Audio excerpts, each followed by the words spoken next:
Alright, welcome back everyone to some more Miles Edgeworth Ace Attorney Investigations. I'm loving this game. It's actually fantastic. I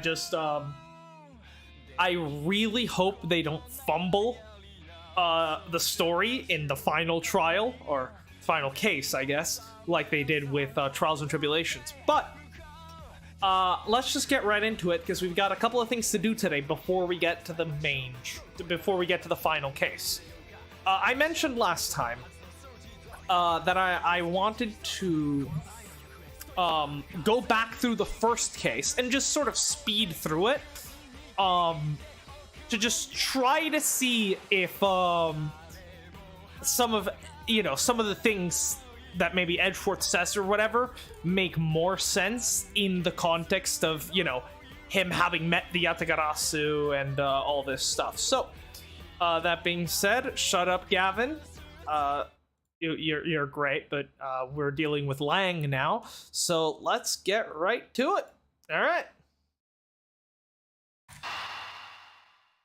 So yeah, we're gonna go quick, just speed right through Turnabout Visitor. Okay, there's a couple of things that I want to check out. Most of it, I think we could just skip through.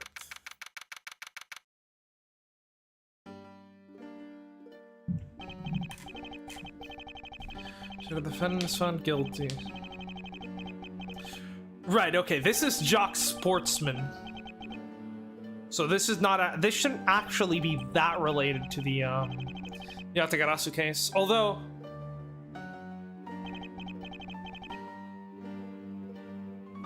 actually maybe could this maybe somehow be related to the trial of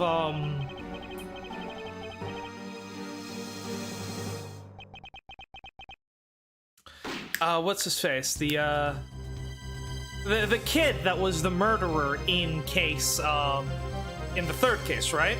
Because this takes place after that, so I wonder if it maybe has something to do with that. I guess we'll probably find out in the final case once we get to it. But I'm really more interested about the Yatagarasu stuff here. We'll see. 14, right? So this is, I guess, the day after everything that happened in the amusement park, right? Solving the murder, meeting Lang, reconnecting with Kay, and all that good stuff. So Edgeworth comes to his office. I believe that I've been away from my office for a whole month. What's the gumshoe's been keeping an eye on my office, keeping it clean. Door's on. He finds the door unlocked, right? Gumshoe was a smell, very familiar. Right, and this is when he stumbles upon the murder scene of the police officer.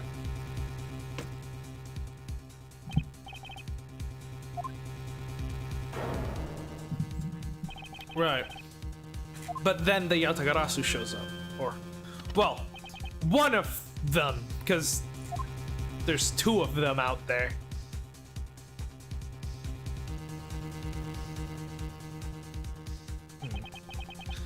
Identify yourself. Shut up. I feel like if this, because this is obviously the other person that, if I remember the case correctly, right? This is not Jacques.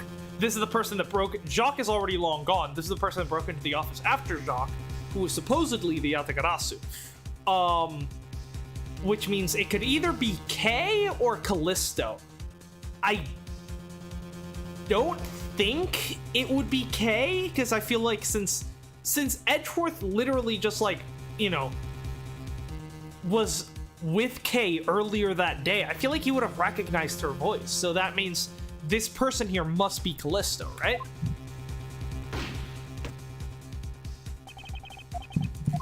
A threat. There. No one gets away with committing murder in my office. No one. Well, they are not the ones that committed the murder, so.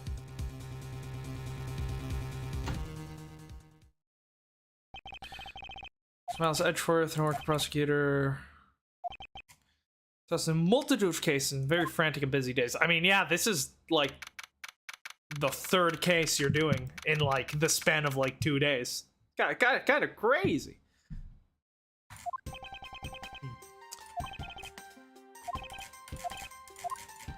The only other thing that I actually want to check out is the when they find the Yatagarasu card. Everything else.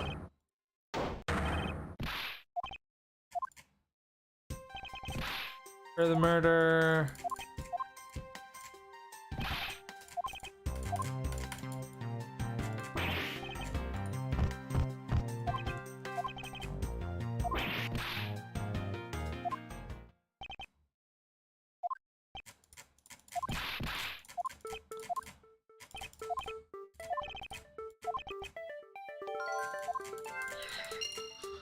Okay.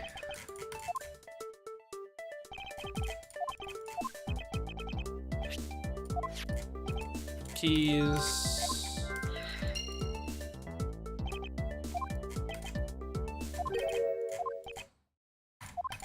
Right, this is when they're introducing a logic mechanic. Yep.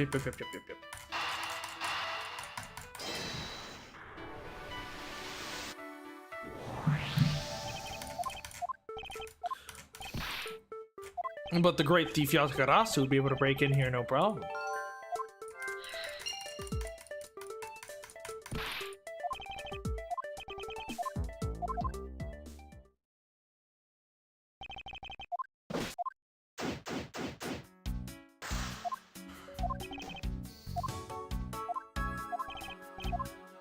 Alright, let's get through this as quickly as possible.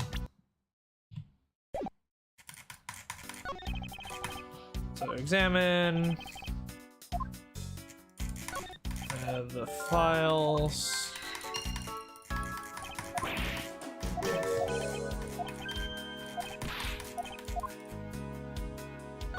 Body.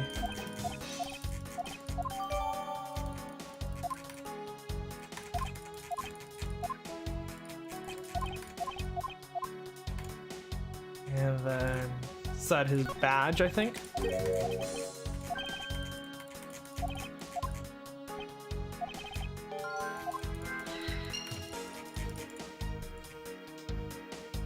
What do you mean, Buddy Faith? His name is Jim. Okay. It's all the same, I think. Yep, okay.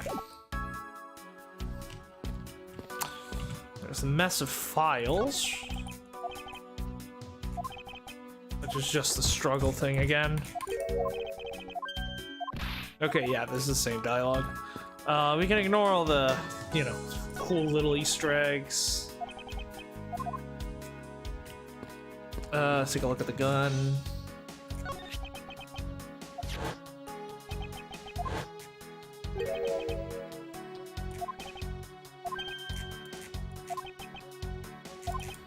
Yeah, so that's a detective's gun. So that's the gun that killed Buddy, not the gun that the not the gun that the Yatagarasu had, or supposedly Callisto, because he's not the real Yatagarasu. Right, okay. Logic. Revolver, victim is a detective. Yep.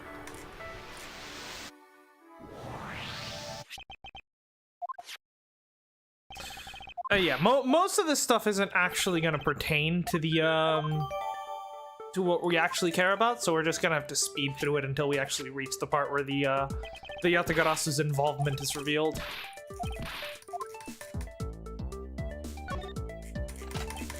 Yep, one bullet fired, but there were actually two shots, one that killed Buddy, the other one that almost blew a hole through my old jacket, and hence how we know that there were two. There's Portsmouth, okay.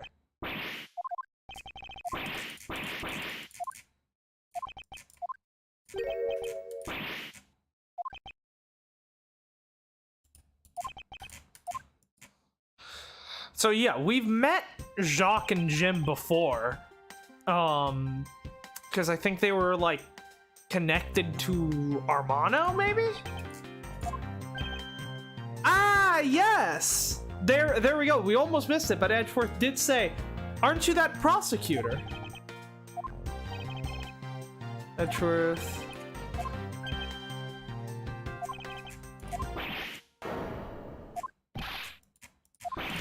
Huh, so...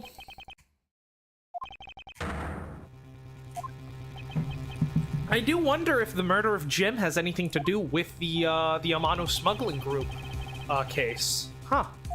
And the Yatagarasu case, which is connected to it.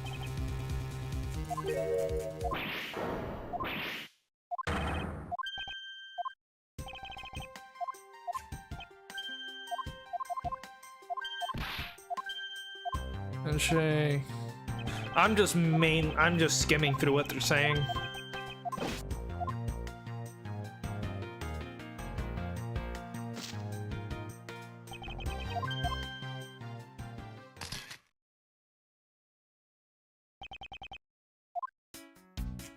Okay, and while we're doing that, let's go take a look at our almost destroyed coat and the safe. Yeah, so what is interesting about this is that the Yatagarasu came to get some items from my safe, yet supposedly the only people that should know about these safes are prosecutors. But Callisto was a defense attorney, right? This is why, you know, it would make sense for Kay to know about them, since her father, Byrne Faraday was a prosecutor, so I could maybe see her knowing about it. But I don't know how Callisto would know about the safes in the prosecutor's office. Like, I feel like defense attorneys are like the people you'd be wanting to hide that sort of stuff from, you know?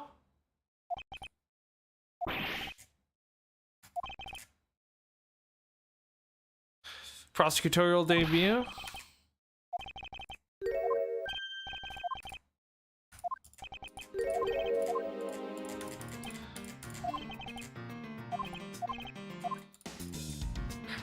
Yep, point out the contradiction, bullet hole.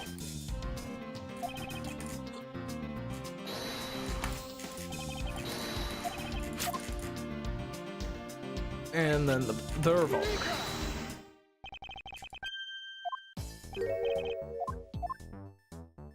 Yeah, because that was the bullet fired by the person that held me at gunpoint.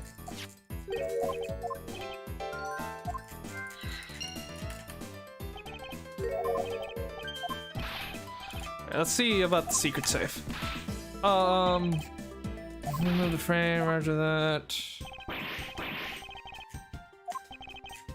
That happens when I'm not here just once in a while. Yeah, because not even, like, detectives seem to know about these. Every prosecutor's office has one.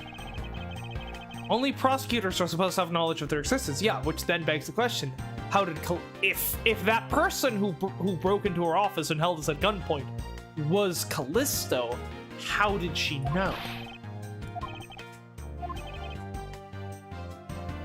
Oh.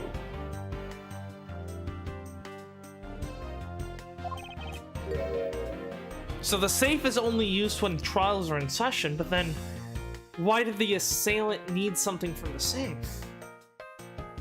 Because there shouldn't be anything in the safe, like Edgeworth just said. Huh.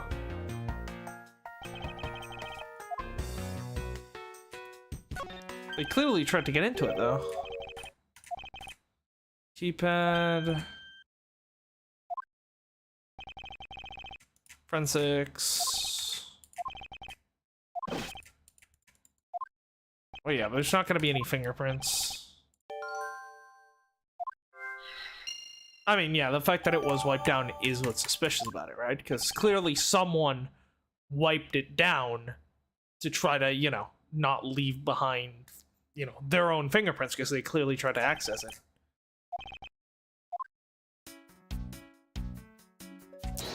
Which again leads credence to the fact that this is the fake Yatagarasu Callisto, because the real Yatagarasu would have probably just used gloves, you know? Like, I feel like the real Yatagarasu would have just used gloves, and that way, you know, like, so let's do killer's goal and white fingerprints, I think?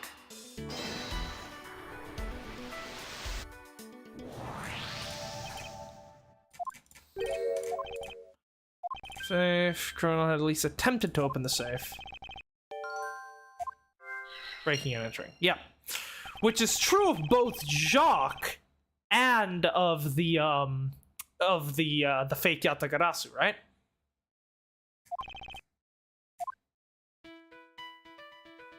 Mode of theft.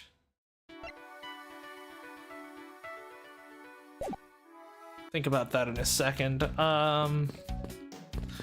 have anything to give us?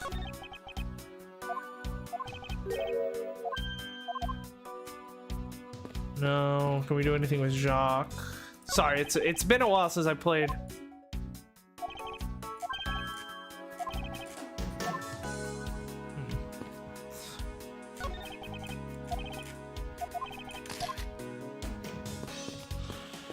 Alright, I guess more logic it is, maybe, unless I can gain anything else from the safe. Okay, I already finished examining this area. Cool. Good to know. I guess that's more logic. Yeah, motive theft and signs of struggle, implying that they were caught in the act, right?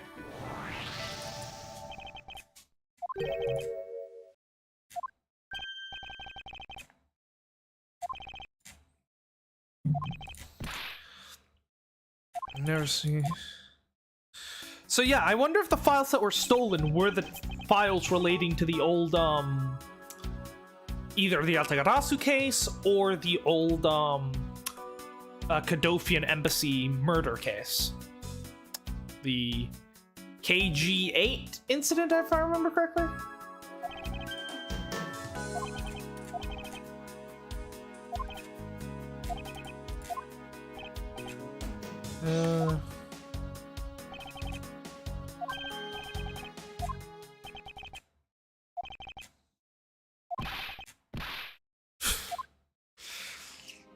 Just like to see the gumshoe banter. Hear that the murder was definitely committed here. It's on the bookshelves or so forth. Right, but these were yeah, the files were put back in the wrong order, and that's when Buddy was shot.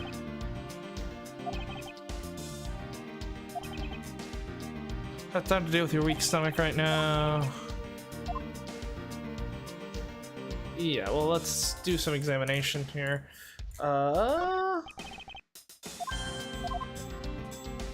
Handprints. The actual victim's body.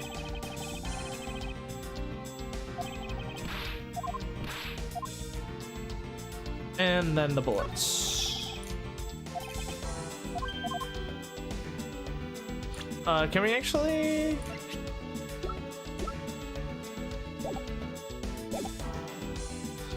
is it this with the shot in the abdomen? Yeah, okay.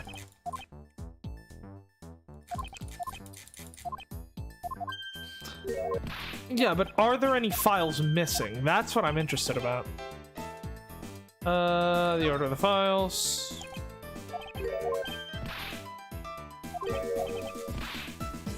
So I don't quite remember. Is it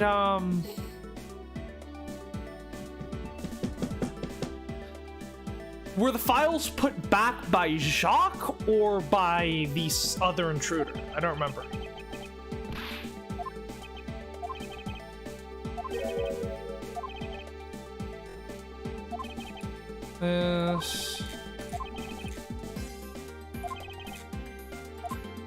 Right, they rearranged the files incorrectly.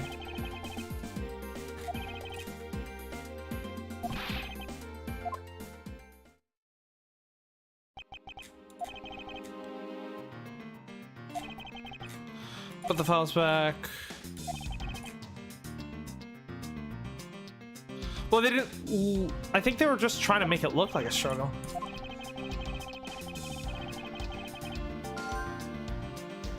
Or the second time, the second person that went through them was the supposed Yatagarasu, right?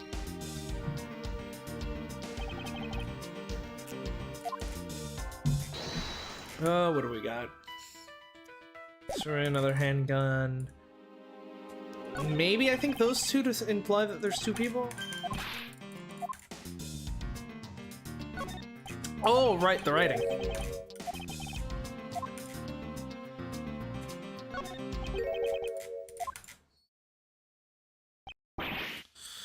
Right, and it's just this was evidence planted by Jacques to try to frame Gumshoe, right?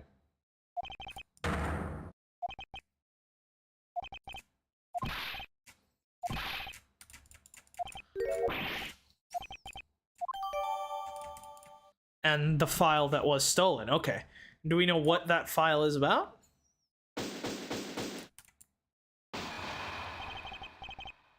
It'll leave us.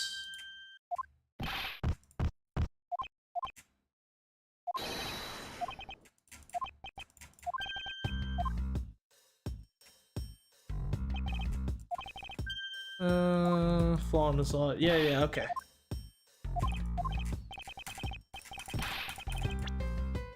Let's see. Stolen file. One of the files that was written in blood was stolen by the culprit. And did it have to do with the Yatagarasu?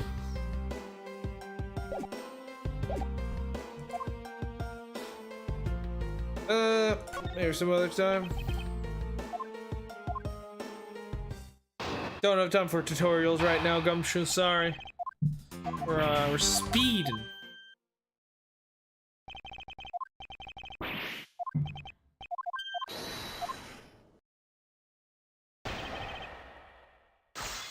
Alright, let's see if I can remember how to do this. Jim's gun, him shot him dead. Mess up the files, make it look like you committed defense instead. Jim's body that was sitting in front of the bookshelf. Next to that, you didn't notice the bloody letters. His body was hiding. Be by his final words that you'll be brought to justice. Can't take flaw in his logic, that's why even the good detective can spot it.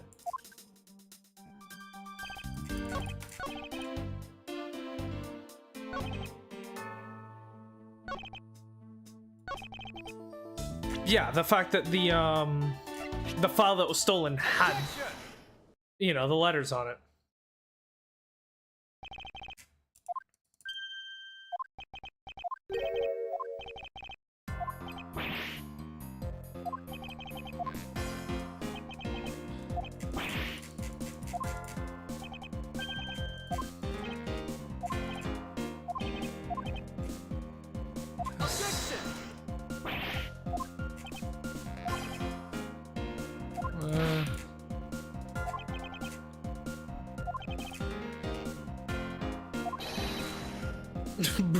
No, he's so sad.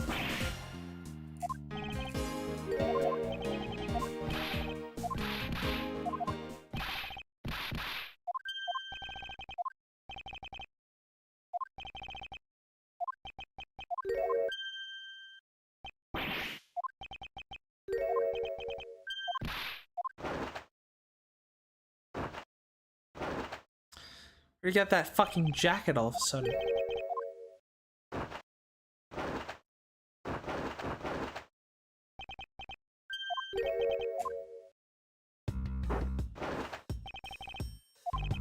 Right, and this is where Maggie comes in, right? I think Maggie is the one that had the Yatagarasu card, right?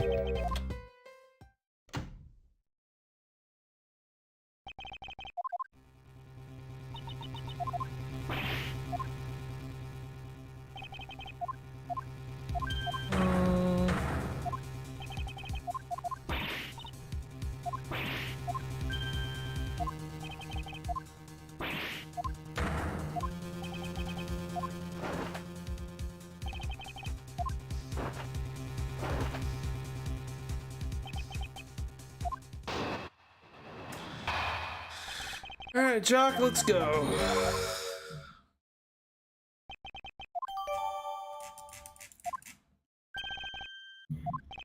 Right, but we know the key was actually stolen by the Yatagarasu. Oh. Supposedly the Yatagarasu, it might be Callisto. Room using the master key. Detective Gumshoe isn't the one who opened the door. He's only Miss Bird as a prime suspect. Out of that, she does a good detective, doesn't she? All the more probable that she was the one who faked the dying message.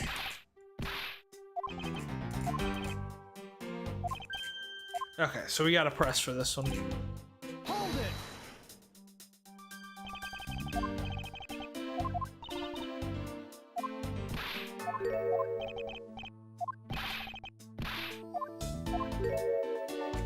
Yep, ask for more details.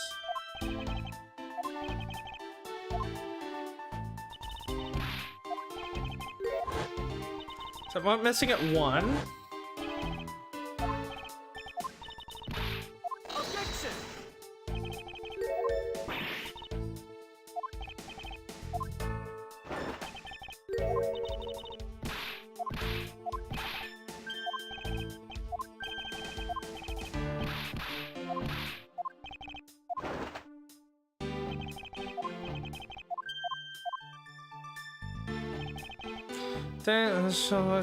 Say thievery.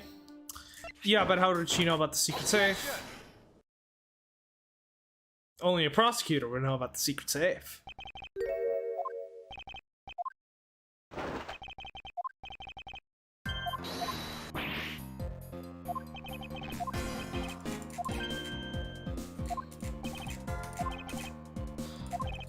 So, only bookshelf on sale. Yep. Which again begs the question, is the person who tried to open the safe, was that Jacques or was that the Yatagarasu? Which of the two was it? The one, because we know that Jacques first, you know, went through the files, and then the Yatagarasu went through the files.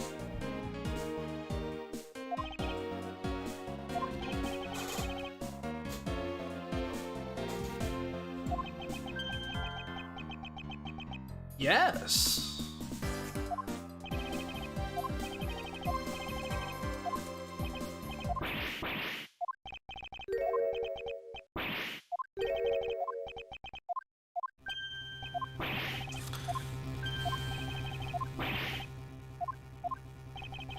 Yep, playing it off for the fact that it was Jim.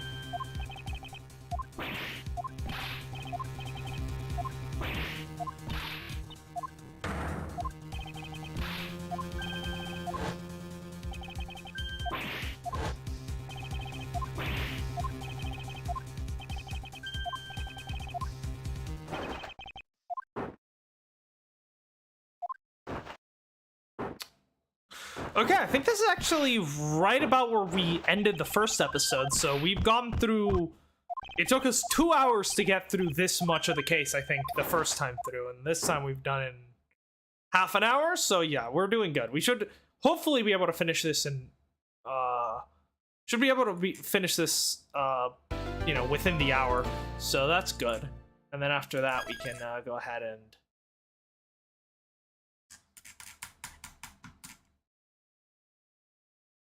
After that, we can go ahead and move on to the real final case.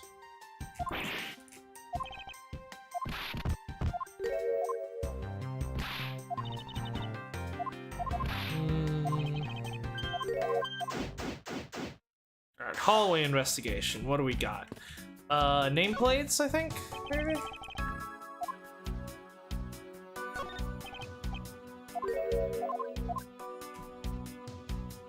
Hinges?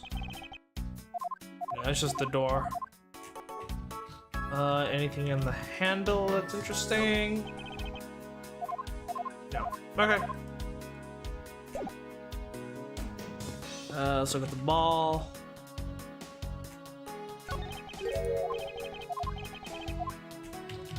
And Portsman's door. Hi, Winston. How's it going?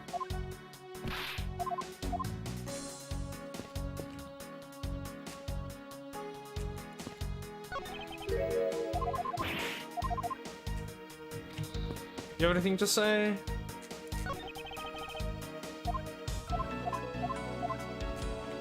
Nope. At least nothing of value. Right. That's the file. Letters, market clear stay.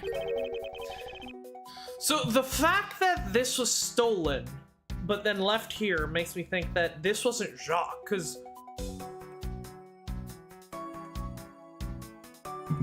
Right, because Jacques is the one that wrote Gumshoe's name on it, first of all, so he'd have no reason to actually remove it.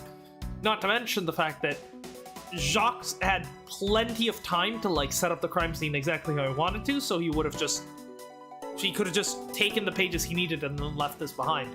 But the Yatagarasu, because we caught them in the act, had to just take the file, then out in the hallway, grab the pages they needed, and then dump the rest of the file.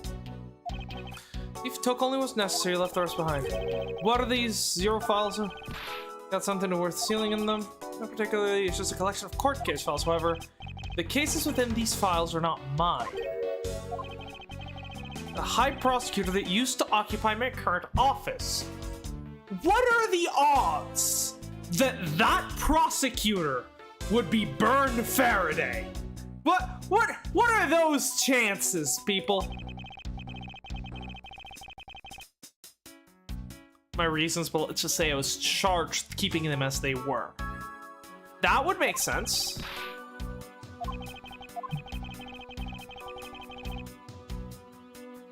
Only the pages related to that case from 10 years ago are missing. Yep, okay. Now the question is he referring to the murder of Byrne Faraday, or is he referring to the original KG8 incident?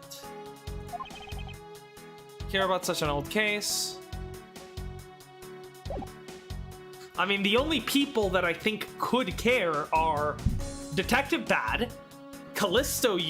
Ooh, that's actually a good point. I never even considered the possibility of the person who broke into my office being Detective Bad. I mean, maybe. I could see it, though the whole Yatagarasu thing makes me think not, but yeah, the only 3 people that have any kind of like significant connection to that case that I think could maybe want to steal the files, because like, well, no, but even if it was Detective Bad, like, I feel like if you wanted to like reopen an investigation into that case, all he'd have to do is just ask Edgeworth, right? That's kind of why I'm not counting Franziska in my list, because if Franziska wanted those files, she'd just ask Edgeworth. I mean, she'd hate every second of it, having to ask something from Edgeworth, but, you know, she wouldn't break in, you know? And I also feel like Bad would probably also just ask Edgeworth if he needed the files, which then means the only people that could have possibly broken into that well, and again, Kay Faraday, considering she, like, met back up with Edgeworth, and Edgeworth promised to help her, if she wanted those files, she could have just asked him, which then leaves the only person connected to the case who would have needed to steal them rather than just asking Edgeworth. It must be Callisto, right? What do you have to say, Maggie?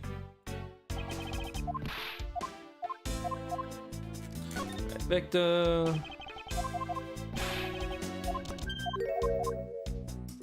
Maggie.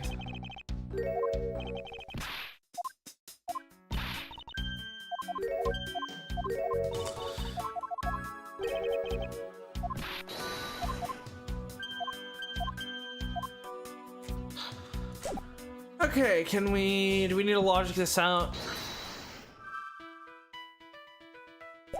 No, not yet, I don't think so.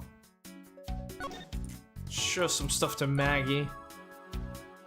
Yeah, let's ask her about the key. There we go.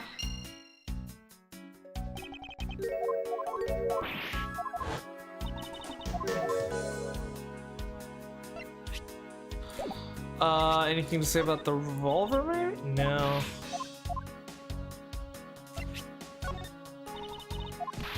Yeah, I don't think she's gonna be very helpful. There we go.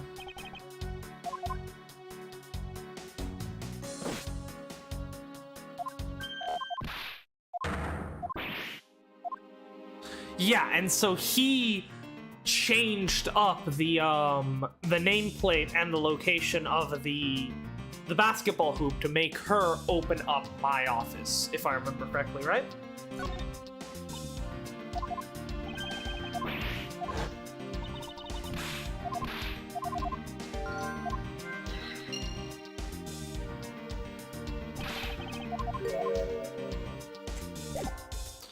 Alright, so what does that give us? Master key was stolen, but the master key was used.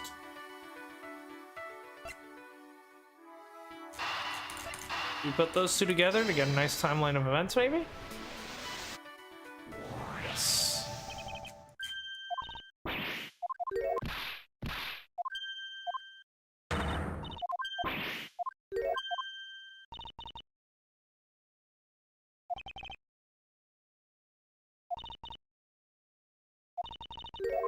I see. Okay, so the office was left unlocked. Then.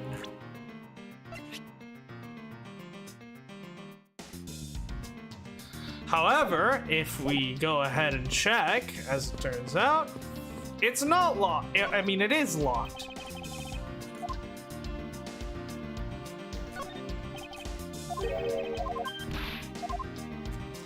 But we can then deduce from that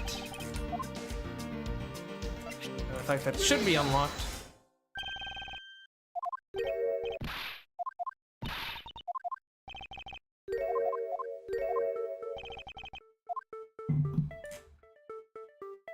Prints on the key.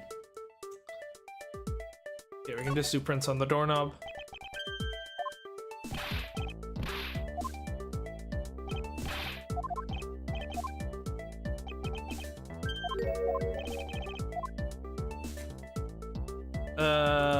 Maggie should be there.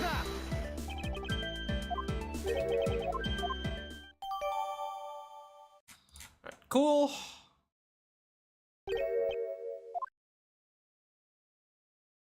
Ah, and the note.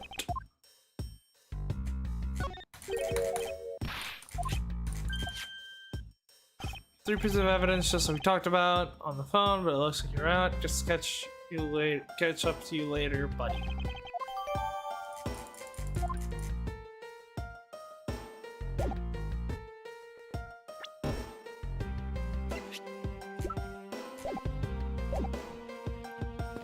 Alright, let's go ask Maggie about the door.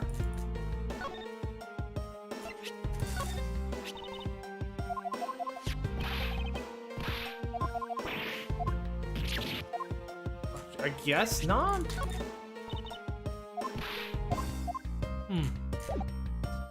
Okay, what can we do here?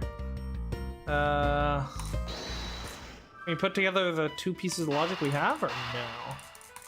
Maybe you could put the fact that there are two culprits? No, not quite. My self-esteem bar has taken a hit, I suppose. And we can't go back in, right? There's still stuff to inspect.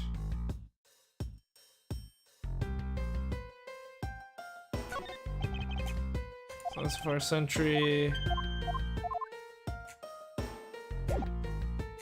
Is that it? Okay, yeah, that's this area done.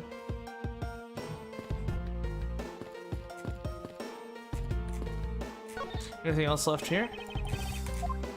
Apparently so.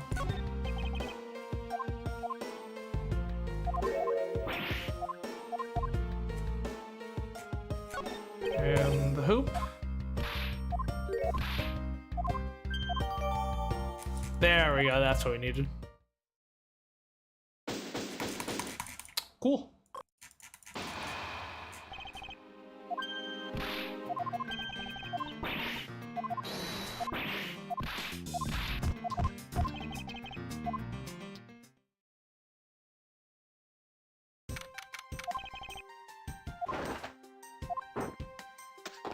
Nice catch. Ah, gumshoe! Nice headbutt.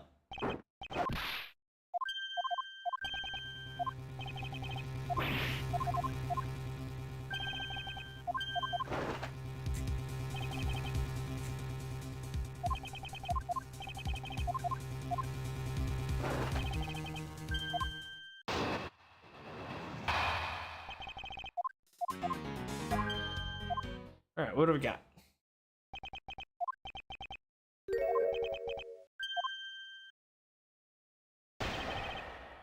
Rebuttal. I think you're sort of half-brained. Idea you have in mind. Not enough evidence that points away from you sides. So unlocked your door. Got in here. That is gonna be Maggie?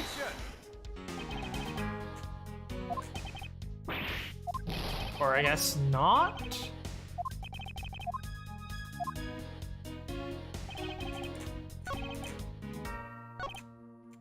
Just press on that. Yep.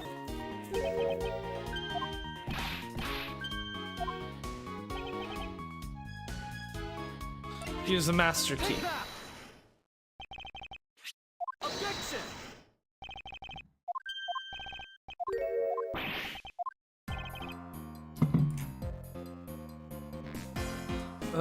Use his finger.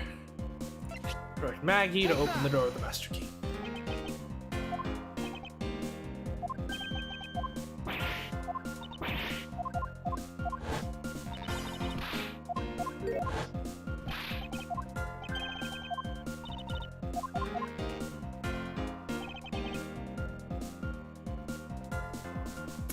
The basketball hoop. Take that.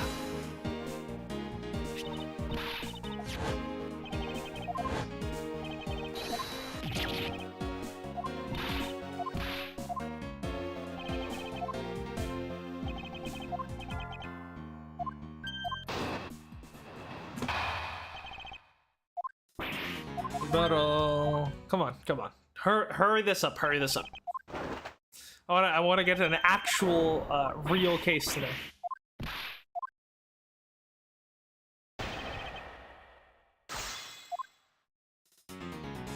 Funny nonsense.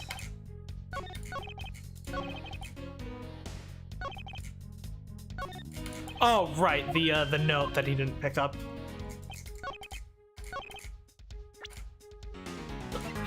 Yeah, about that.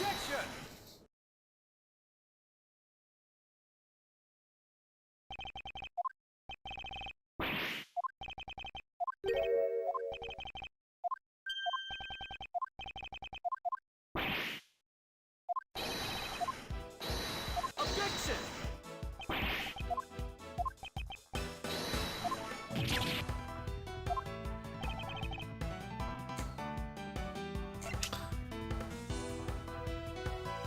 Yeah, the fact that it was supposed to be unlocked but isn't.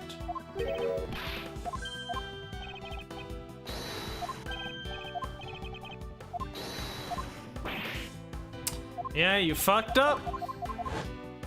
Sometimes too little evidence is the greatest evidence of them all.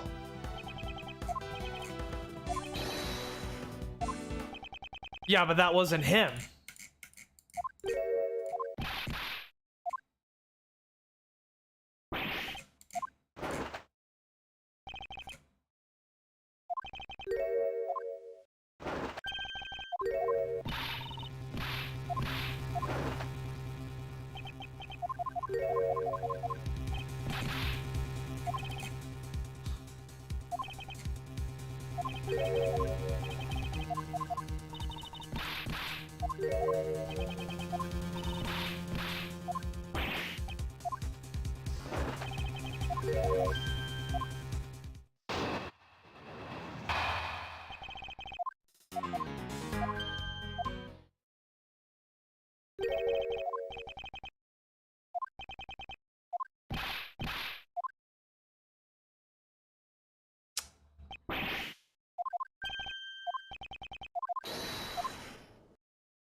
Alright, let's see what we can do.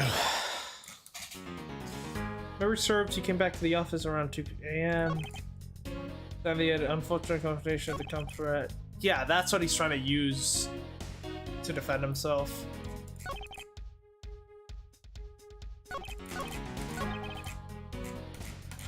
But I'm not entirely sure what I'm supposed to do here.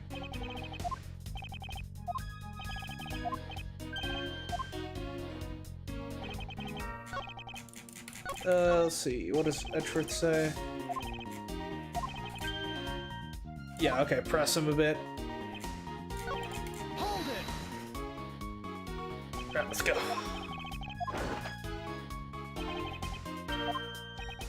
Objection.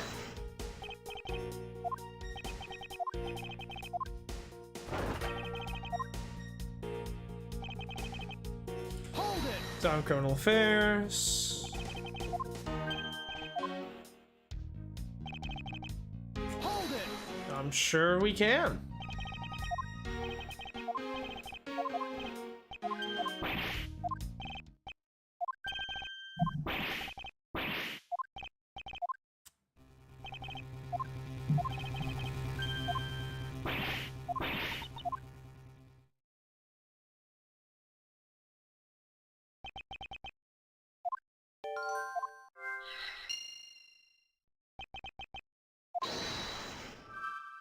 All right, here we go.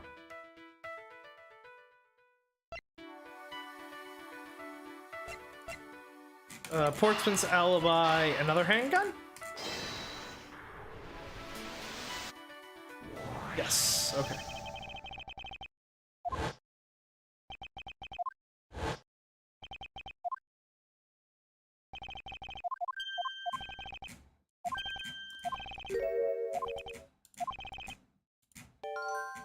The mysterious visitor, also known as probably Callista Yu, who then was the one that actually stole the file.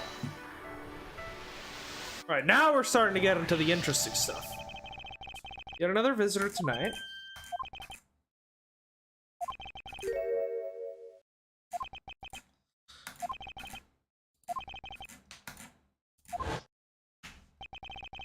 Just the second culprit's gun was the one that pointed at my back. Objection! It's so good.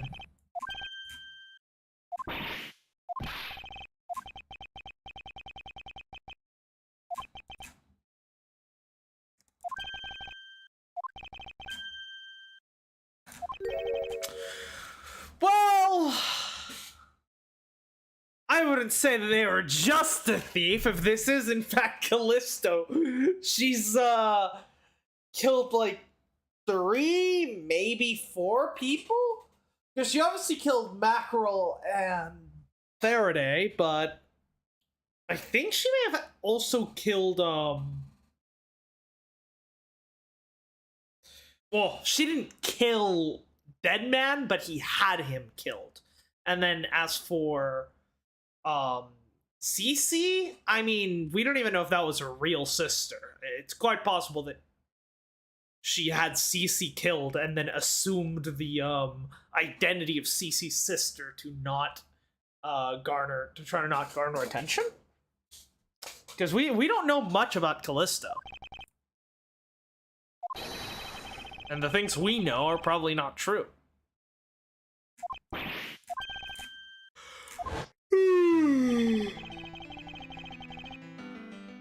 Objection!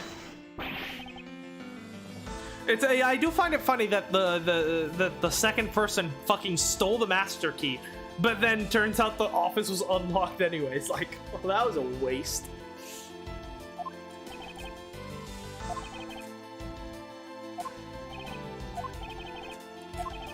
So let me check the secret safe.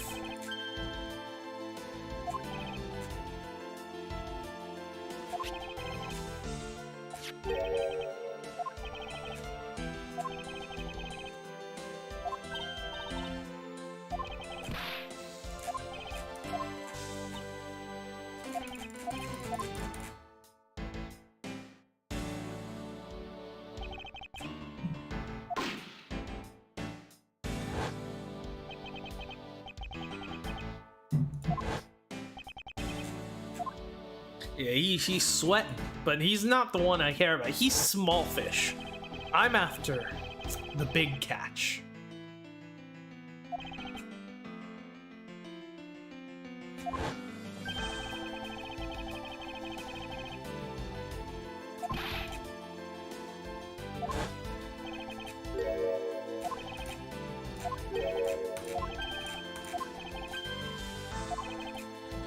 First one.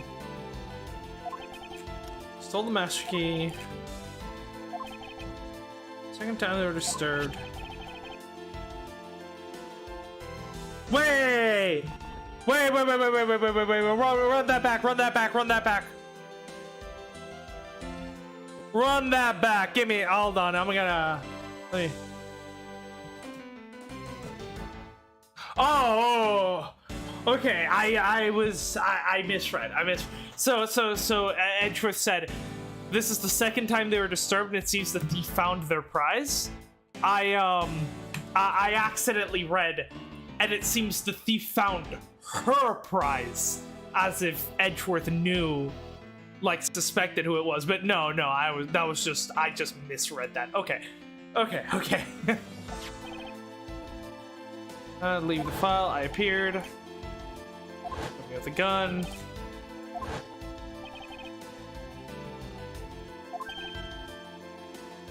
Yeah, and this thief did come in, and unlike Portsman that came in here unarmed and was forced to steal Buddy's pistol in order to kill him, this second thief came in here armed and dangerous, like, fully expecting to need to just draw on someone, I suppose.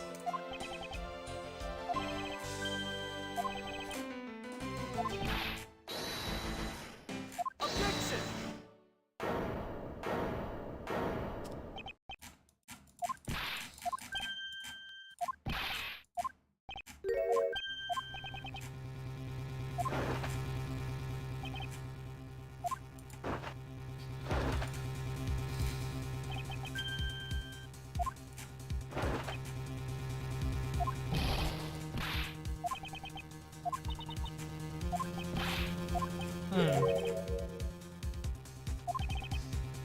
Person not your main suspect.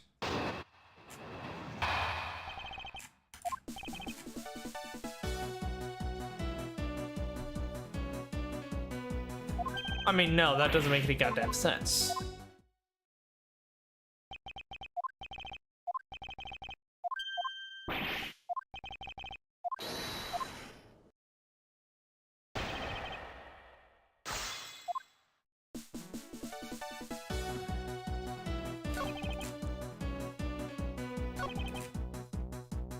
Said I was training in my room when Jim came to lift some evidence. I was from Criminal Affairs.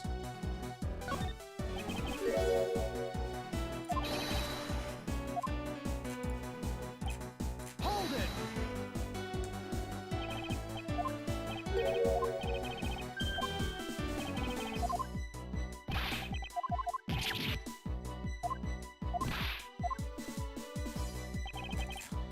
They're looking for the thief right now.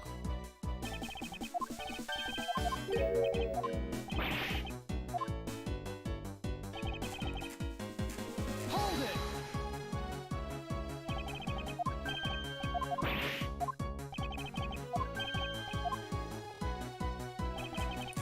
Hold it!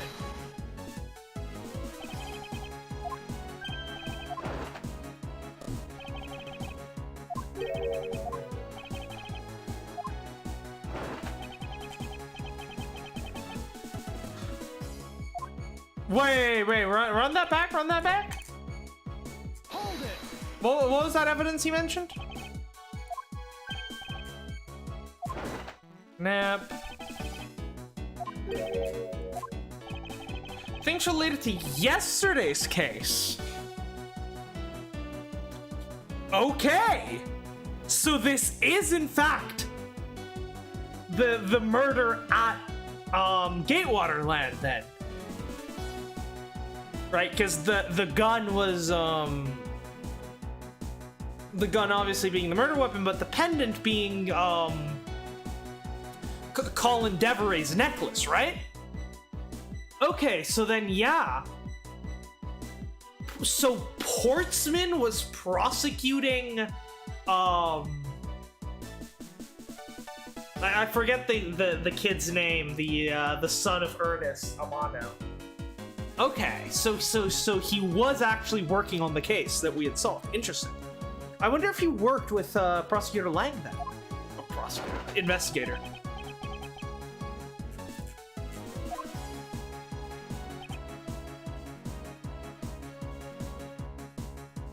Hold it! Got a pendant.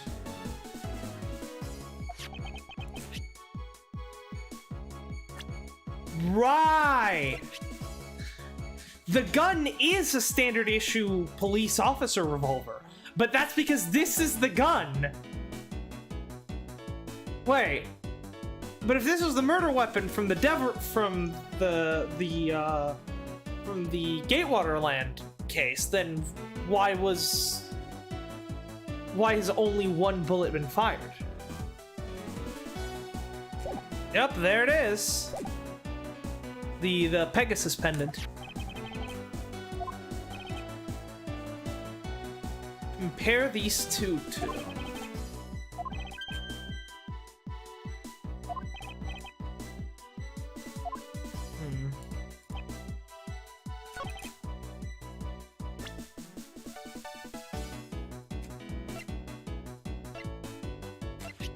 So you're saying, so are we no, okay.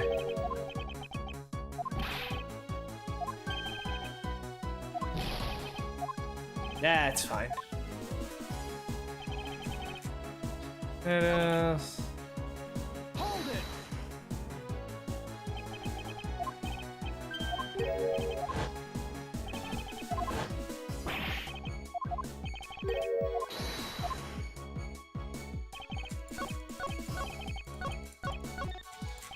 No, he's lying. Yeah, so it's definitely the new statement that just came up.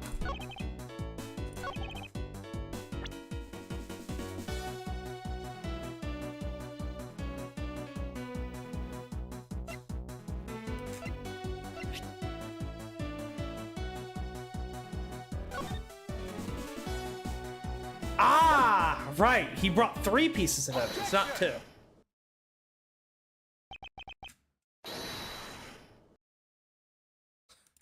You fail.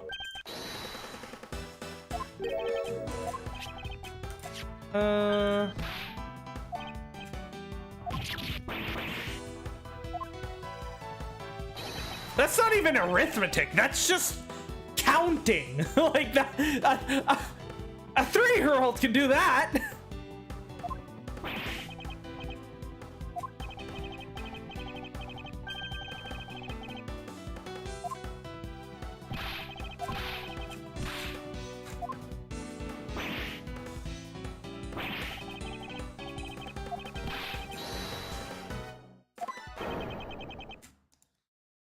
Yeah, so what was the 3rd piece of evidence?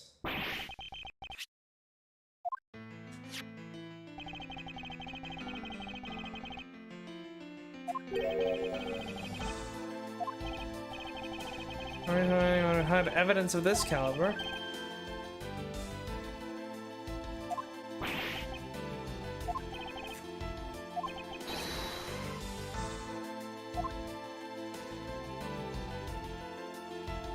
KG8 incident.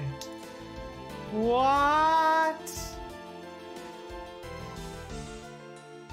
But wait, if this is related, because obviously, because Buddy brought him the gun that was, right, the gun that was used to kill Colin, and the pendant that Colin had.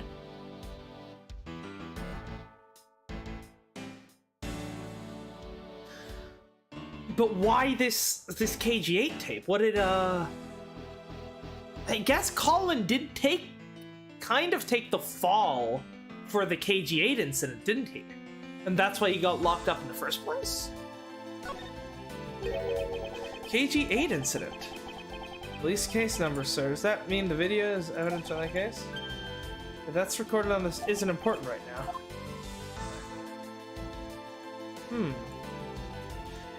I mean, at first, when I first saw the videotape, I thought it was maybe the video of, Mackerel killing Deadman, which would then later on be used by Callisto to fake, to try to clear herself of the double murder of Mackerel and Faraday. But no, since this is KG8 incident, that's from earlier.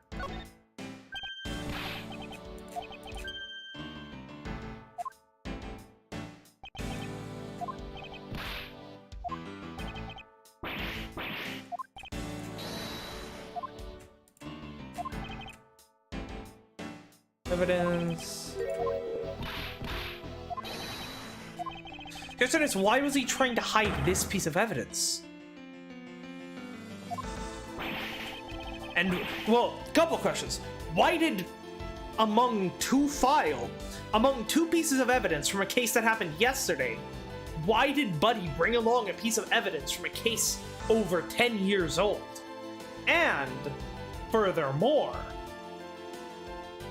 why did Portsman, like, kill him over it?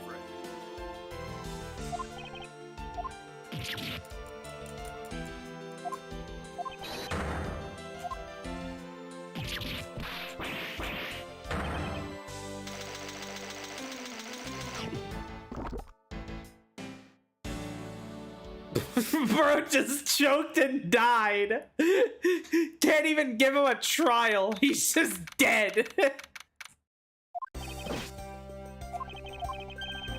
Oh, we got back from lab techs, and the tape turned out to be real solid, sir.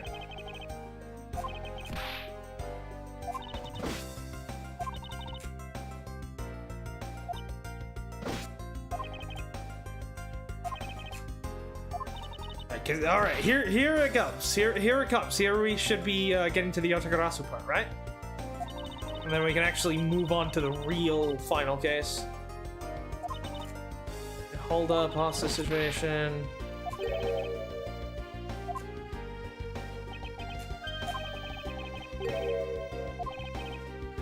A number of suspicious things related to this court cases. Your rumors about hostage evidence forged. Cases for for vague reasons. Right, he might be somehow I mean, I'm sure he's somehow connected to the Amano group. The question is he working for them, trying to take them down? Because it would seem that in this case he was prosecuting Ernest's son, right? And so if he's working for the Amano group, then it wouldn't make sense for him to, you know, go to all these lengths to get that guilty verdict on Ernest's son. I mean, I'm sure we'll get to talk to him in the final case.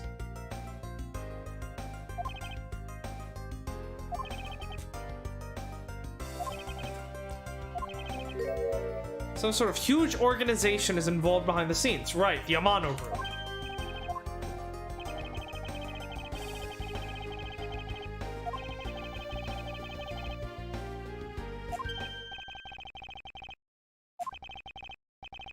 Save that, brother. Still many more mysteries for us to solve. Still haven't figured out the significance to this piece of evidence. The file that was stolen? Right? Take that! Right.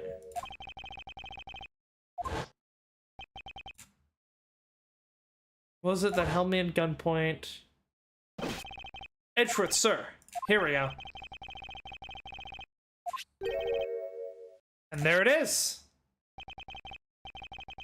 The Yatagarasu. Not just any bird. Or the raven, three-legged raven. Even you should know what this is, detective.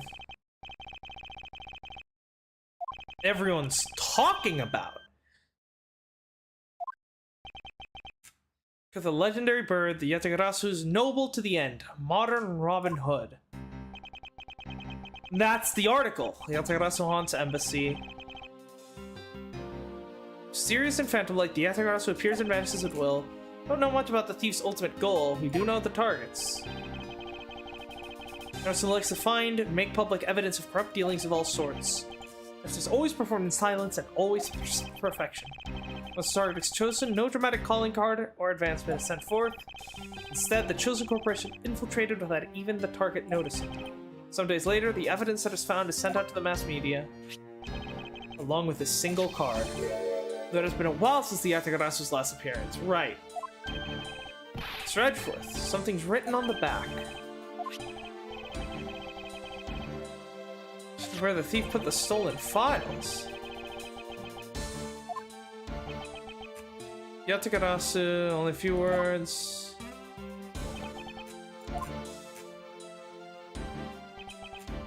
Return of the great thief Yatagarasu. Looking back, can't say I didn't see these events coming.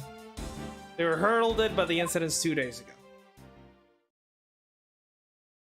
Okay, so we I am glad that we actually went through this, because we definitely got some interesting tidbits out of that, like the fact that it was that Jacques seemingly was prosecuting the Yamano case that we had solved previously. So yeah, I mean, everything's about to come to a head, right? Because we're gonna be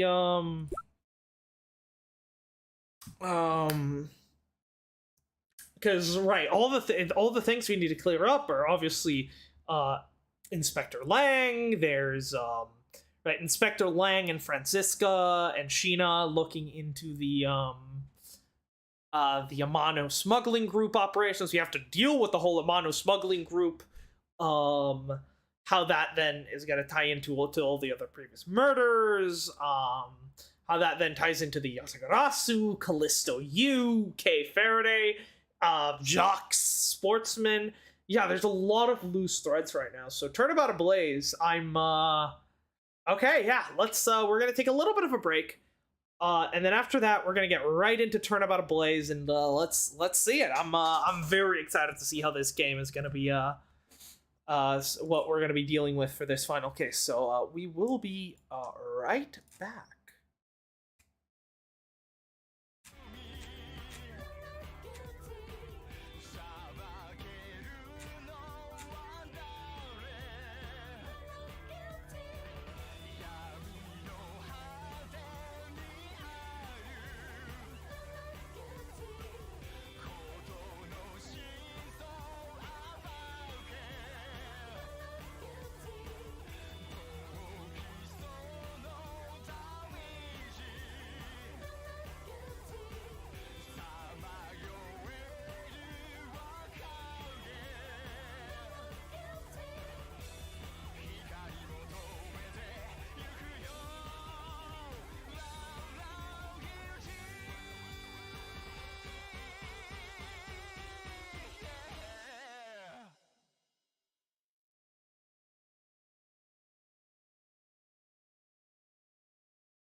All right, let's get right back to it.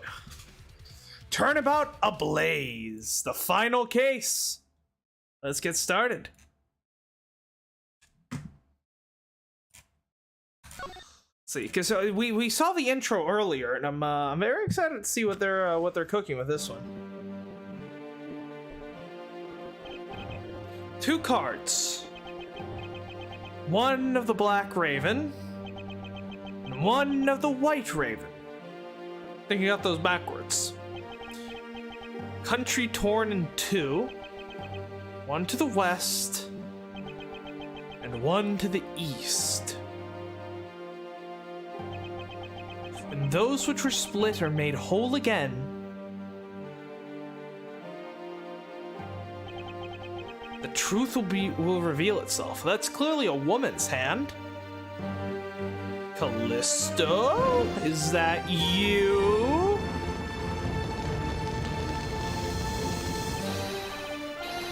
The Yatagarasu's here!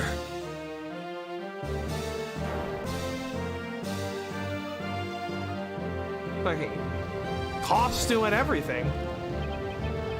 You accursed Yatagarasu! K! You! Oh, there's two Yatagarasu's out and about, though, so I guess we'll see how that plays out. 8 hours earlier. March 14. Okay, so this is right after the murder of Buddy Faith. That's so nice, almost dreamlike, to finally have the chance to relax and sip some tea. Oh, of course, the one time I don't make myself a cup of tea during an Ace Attorney stream is when Edgeworth is actually drinking tea. God damn it, I literally ran out of fucking tea bags earlier this morning. So I just, the timing. Especially after what a whirlwind these past few days have been. On my return flight, I was dragged into a case involving an Interpol agent's murder. The next day, I investigated a kidnapping and a murder at the Gatewaterland theme park. And later that night, a detective's dead body welcomed me back to my office. Along with a thief who was out to pilfer files related to a case from 10 years ago. How did I manage to find myself in the middle of so many cases back to back? Well, at least I have today. All I ask is that I be allowed to spend it quietly. Yeah, that's not happening. Mr. Edgeworth? Kay! What do you got for us? Oh, this is big, I tell ya! What's going on? Hey, what's wrong with you? Where's your enthusiasm? Suddenly, the phrase "the fragility of dreams" comes to mind. What are you talking about, fragile dreams? Oh, come on, let's go. Yatagarasu isn't gonna find herself, you know? Well, if you must know, it's possible that I was paid a visit last night by your fake. Say what? Unfortunately for us, the thief managed to escape. But even now, we're still looking for this criminal. However, I must warn you that we've only had a few hours to search so far. So I must insist that you be patient on this one, Kay. What's with you today? Are you sure you aren't sleep-talking to me right now? Anyway, I've got something much more important than I want you to see. And that is? Take a look at this. New Yatagarasu sighting? Yatagarasu sends card to embassy. Card received by the embassy. But this is a different card. Right, the card that we got was, The card that we got was a black card with a white bird. This card is white with a black bird. On March 14th, I will be there to steal your dirtiest secrets. But that's not how the Yatagarasu operates. The Yatagarasu doesn't send a calling card in advance. They leave a calling card afterwards. Like, Callisto is not even trying this time around, is she? God damn. That's quite a bold declaration to send to an embassy. I suppose it was inevitable that a newspaper would catch wind of this. The date the card mentioned this is today. Today, huh? Oh, come on, we gotta hurry. The embassy awaits. I suppose it is quite an urgent matter. However, do you know which country's embassy we should be investigating? It's gonna be the Kadofian's embassy, right? Well, it's some really special country, and I'm actually really fuzzy on the details. But never mind that. Where's all your energy? Why are you so lackadaisical today? I'm surprised you know that word. I'm not Kay, you're just too wound up. Well, then you should get too wound up too. Because this just might be your chance to catch that woman. You mean Miss Yu? The woman who killed Kay's father, Byrne Faraday, 7 years ago.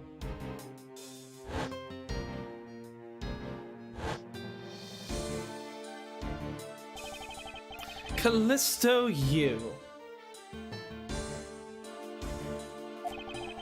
And claimed to be the great thief Yatagarasu. This is the case where Edgeworth's hatred of women began, and then disappeared from the courtroom. Ah, she makes me so mad. That phony. Everyone knows that the real Yatagarasu would never send something like a calling card until the company's underhanded dealings are made public. And the target is always totally unaware that the Yatagarasu has paid them a visit. That's what makes the real Yatagarasu so awesome. Made with a D. The Yatagarasu's card that's shown in the article. It looks to me as though it could be genuine. See, that's the thing. Whoever this is, that person is the real deal, but has knowledge of the Yatagarasu. If this isn't a clue that that woman's involved, then nothing is. Come on, Mr. Edgeworth, out the door you go. Wait, there are a few preparations I must make before we go. There's something interesting about this card we found last night here in my office. It's of a different color than the one in the article, which makes me wonder why. Is it possibly two different Yatagarasus out and about? I mean, aside from Callisto and Kay, so I guess 3? What's up? Any reason why you're boring a hole through the newspaper with your eyes? No, no reason at all. Very well, seeing as Miss Yu is also somewhat of a special nature to me. I agree there is some merit to be found in investigating this. I knew you'd come around.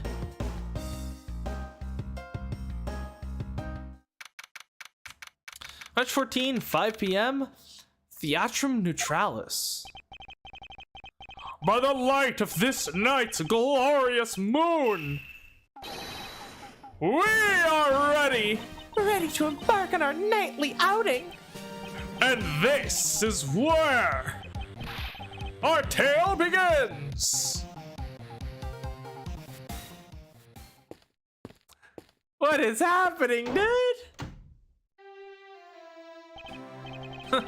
What a coincidence. Who'd have thought that a Steel Samurai stage show would ever be held at such an elegant theater inside a foreign embassy? Yeah, the climax is really awesome. Steel Samurai, sushi slice. Ah, I got chills down my spine when he pulled that move out. I suppose it really is more impactful to watch a show in person than on television. Edgeworth is a based theater kid. Let's go! I have to say though, this embassy is set up kind of funny. I mean, they have 2 countries sharing the same building? Well, as you said yourself, this place and the countries it houses are very special. Even this theater is special in that it is a neutral zone shared by the 2 countries. Okay, let me get this straight. The Steel Samurai show just now is being sponsored by one of those 2 countries? The one that's called the Kingdom of Alibast, right? Yes, it would appear that the Steel Samurai is very popular in that country as well. It seems that way. Do you know who I'm really into? The Jamming Ninja. Boo! Boo! No! Kay, you've just lost all worth to me.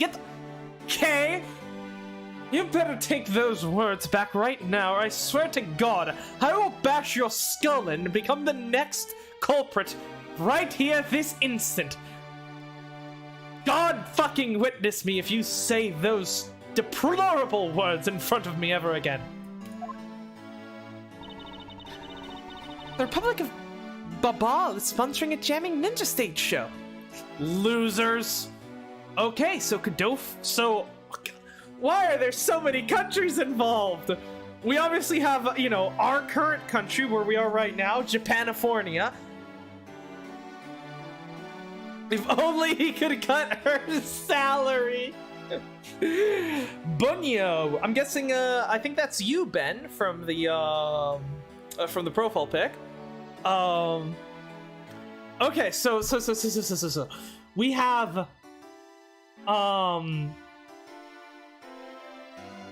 Borginia, where the smuggling ring took some stuff in the in Turnabout Airlines.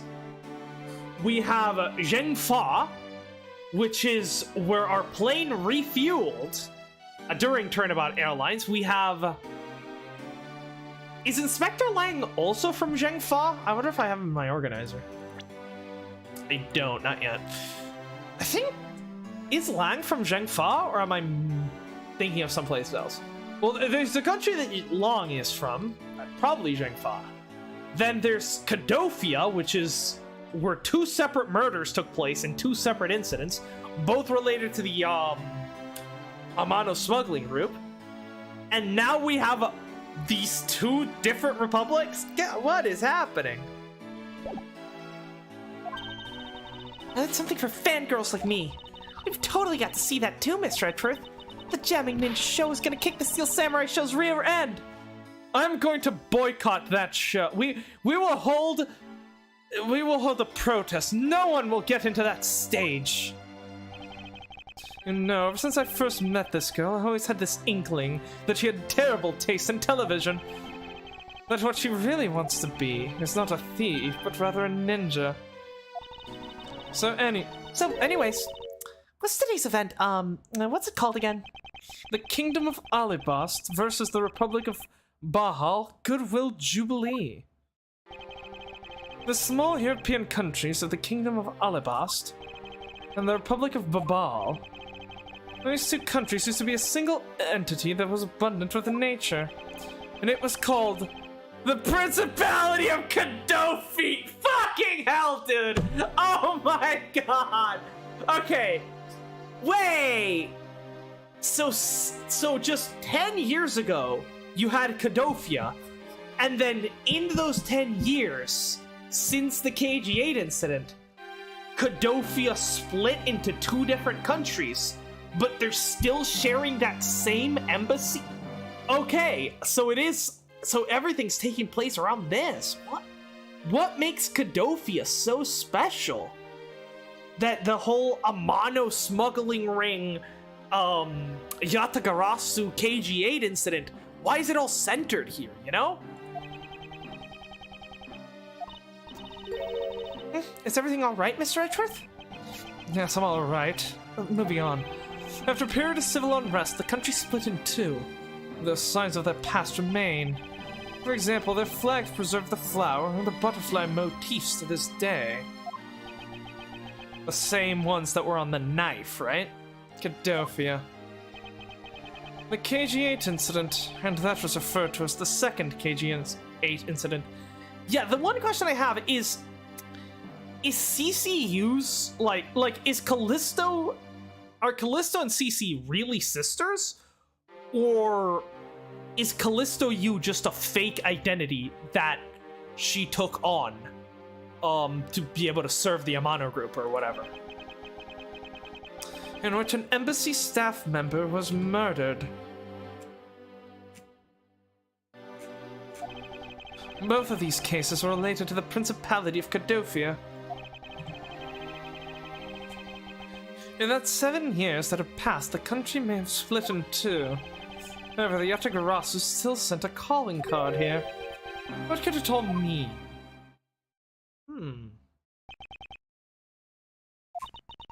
Mr. Edgeworth, I know you're thinking about something. Oh, excuse me. What were you talking about again? If you could please stop spacing out on me. Anyway, we were talking about the Alibast versus Bahal Goodwill Jubilee. The 2 countries have had a pretty bad relationship with each other. But supposedly they've been trying hard to make up recently. That's why they decided to hold this event. If that's the case, then why the versus? Also, both countries claim to own the real Primadux statue, a national treasure to both. They're planning to have them publicly evaluated today to see which one's the real deal. Okay, need to remind you to take care and not succumb to your thieving desires. Well, when it comes to treasure, I can't help myself. You know that. You'd better be saying that in jest. Come on, Kay, join the Phantom Thieves! Hey, I can read your body language, you know? And you've got it all wrong. We already know what her persona would be called, so at least we got that. Look, I'm here to do investigating. Investigating, I tell you. I know. And although we don't know if the Yatagarasu will really make an appearance, I suppose we should still spend some time examining this place.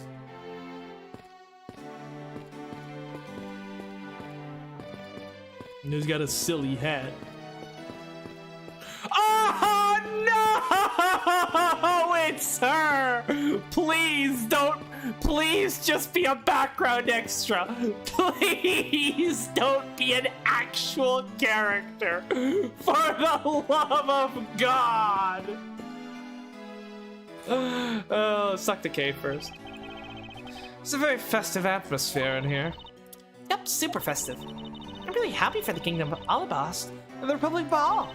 It's great that they have reestablished diplomatic relations. Newspapers say that it's almost like they're Godofia once again.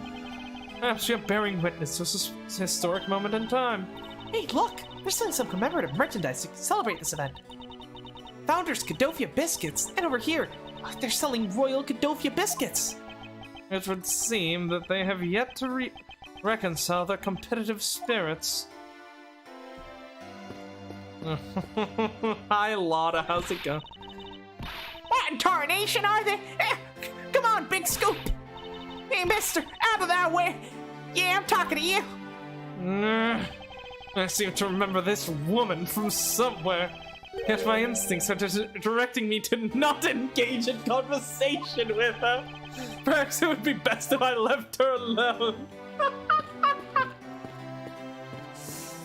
Ah, so this is Baal, and Alabast is that way. Okay. So much to look at. I don't know what's gonna progress the story, so I'm just trying to be careful here. The national flag of the Kingdom of Alabast is on display here. The crest on it features a flower. Flowers and butterflies are kind of rare motifs for flags, don't you think? Well, when they used to be in Godofia, the government used to take pride in its land. The citizens also love the rich, bountiful nature around them, thus the design. Hey, if the Steel Samurai got popular enough, do you think they'd put him on their flag? Are you in your right mind, Kay? Maybe the Jamming Ninja could make a better candidate. Don't make me laugh, Kay. Only the Steel Samurai deserves such an honor!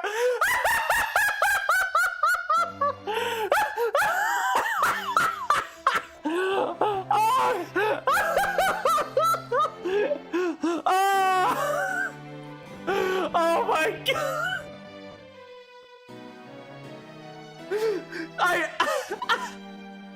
I love it. I love that what began as a fucking joke, Edgeworth is now just canonically turned into a fucking Steel Samurai fanboy over the course of the games. We're gonna be playing fucking dual destinies and Edgeworth is gonna show up and his fucking ringtone is gonna be a Steel Samurai theme. Oh my god.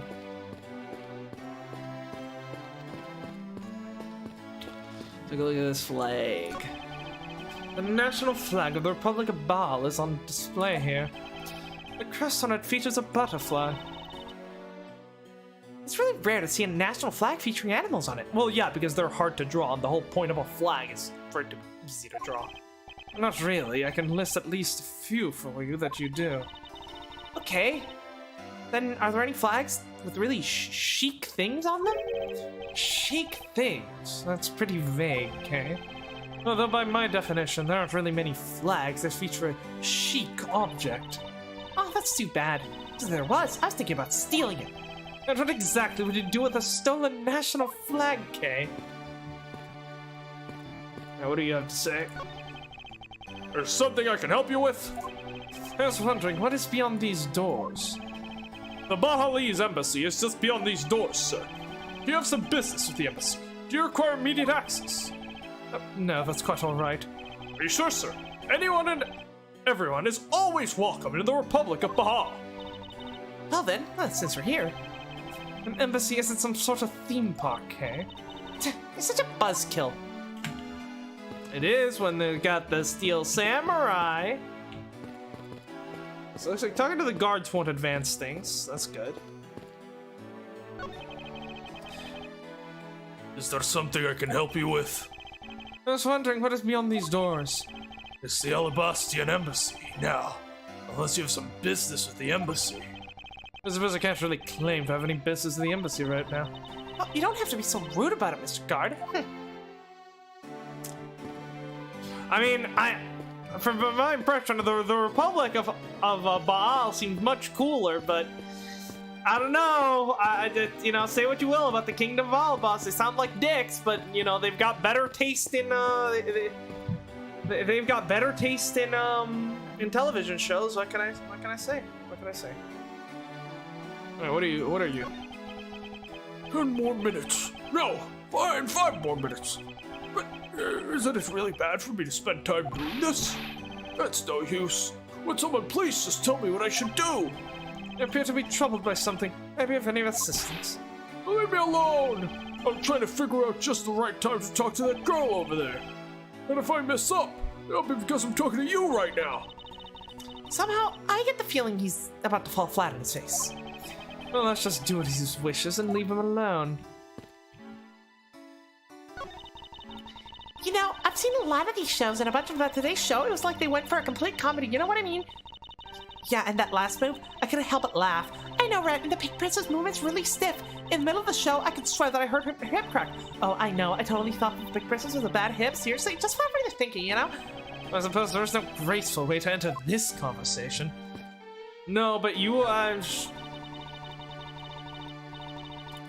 could always just, you know, bust in and, you know, beat the shit out of them for deriding the great name of the Steel Samurai, you know? That's always an option. A pamphlet about the 2 embassies here on the table. Still looks weird to me. The country split into 2 a few years back, and they've shared the building and its grounds 50-50 ever since.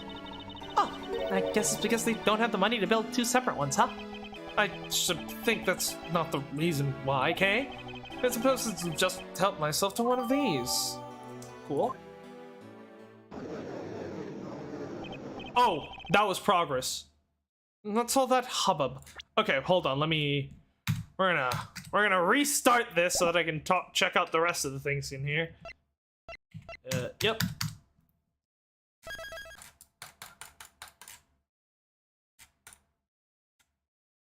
We like to be thorough when we play video games, ladies and gentlemen.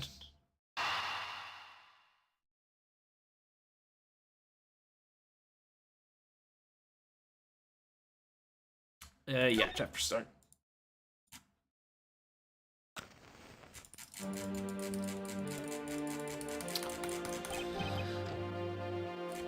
Okay, yeah, we'll need to wait through this, through the intro.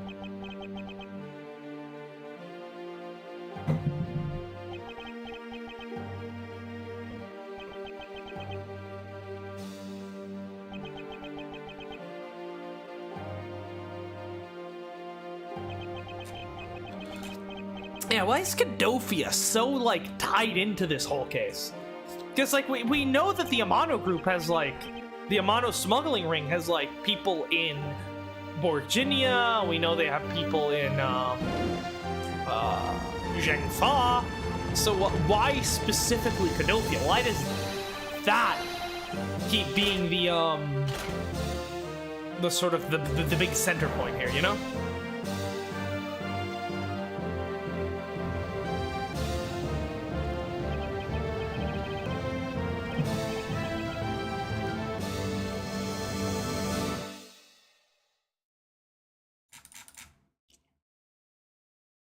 8 hours early. Okay, so we're expecting the shit's gonna hit the fan at 6 p.m. Okay.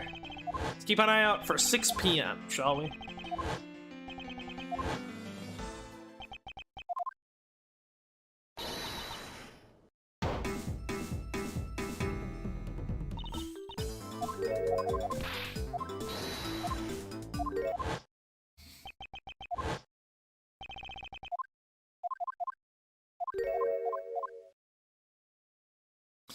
But yeah, no, I mean, I've said it before, but I just can't stop myself. Like, it's just how interconnected the story of this game is actually fantastic.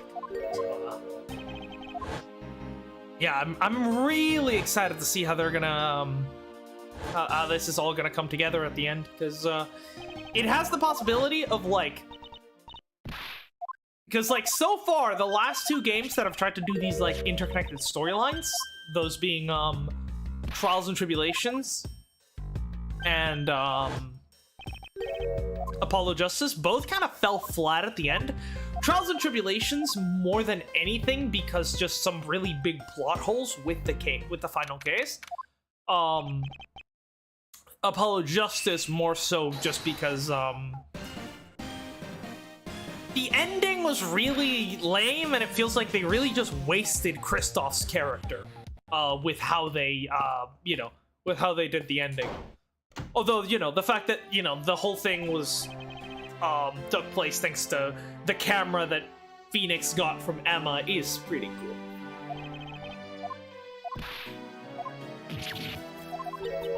Ugh.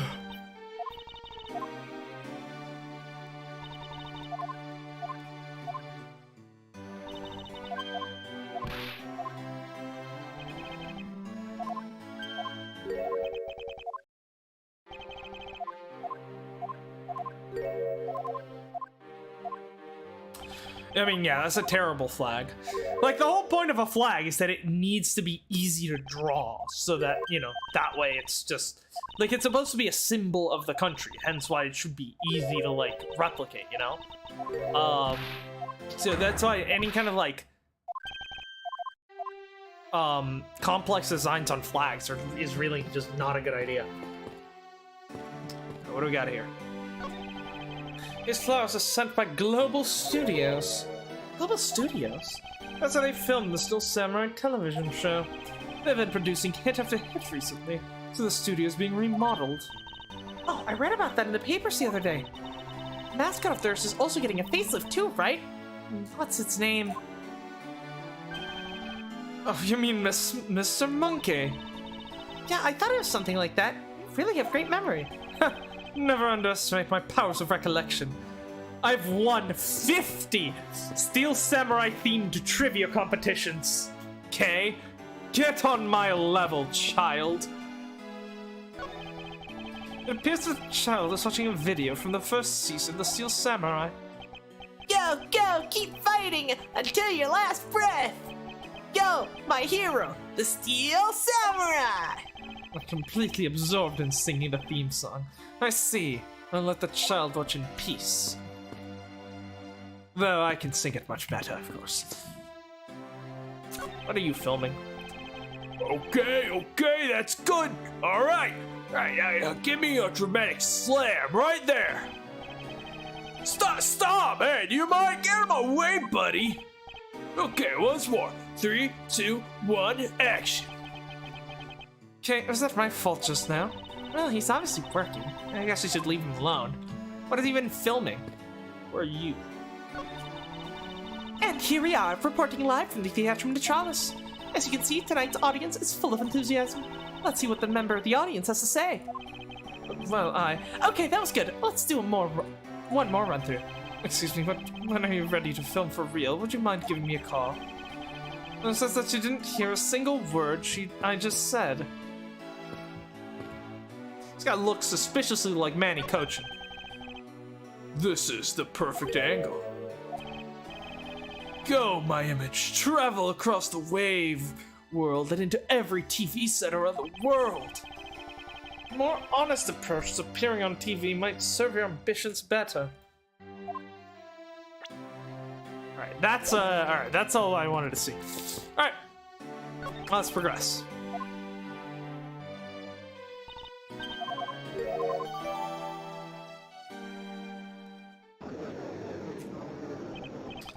What's all that hubbub?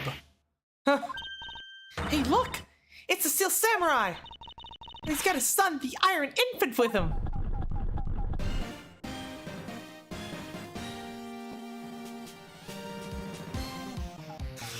Must get autograph! Must get autograph! Ooh, I wonder if there's new dialogue now. Hold on.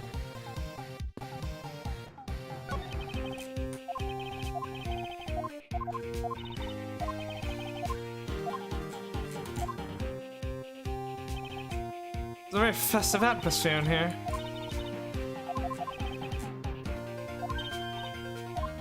No, this is the same. Got a lot of...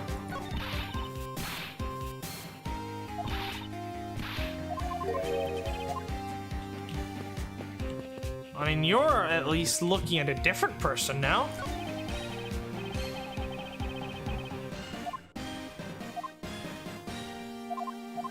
No? Okay, well, let's just talk to the Steel Samurai. Let's get the autograph. Phoenix is gonna be so jealous. May I speak with you for a second? Oh. It's the Steel Samurai! Oh, damn it, I don't have my autograph book. Here, sign my cravat!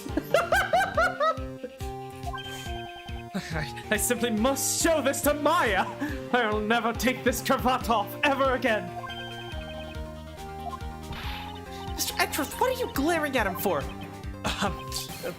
Please, excuse me. It's just that I've never seen a superhero up close before! Oh, he's adorable!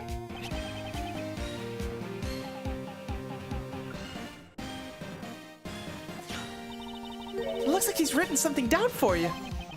To Edgeworth from Steel Samurai Daddy, married men of Neo-Old Tokyo. Wow, an autograph! Pretty cool that you got one, huh, Mr. Edgeworth?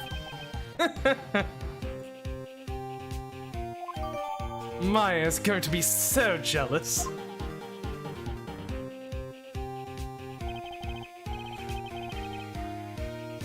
Mr. Steel Samurai, Ambassador Alba is waiting for you.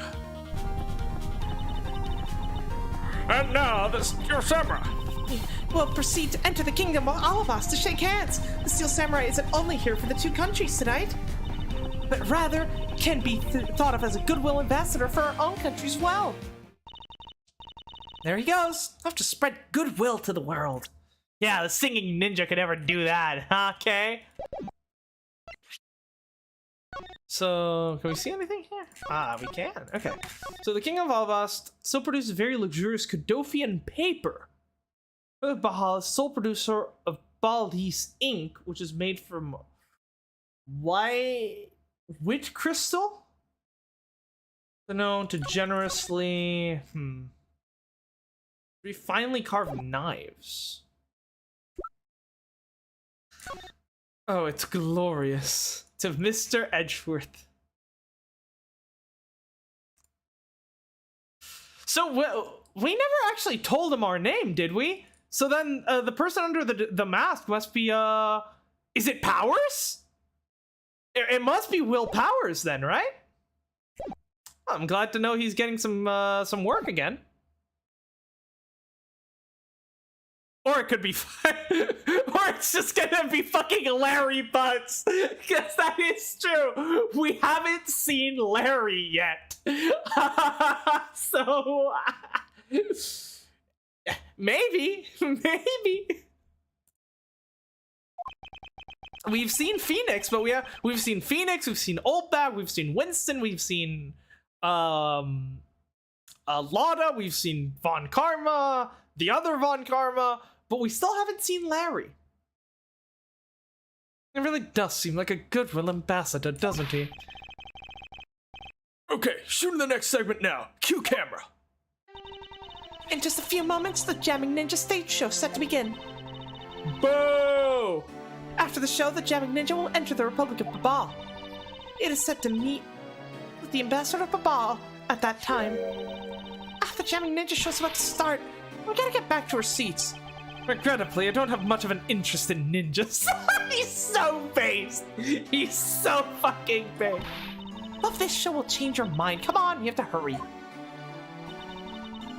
If you miss even a second of the Jamming Ninja's awesome playing, I'll never forgive you. Isn't the Jamming Ninja's original actor like a fucking psychopath? Murderer?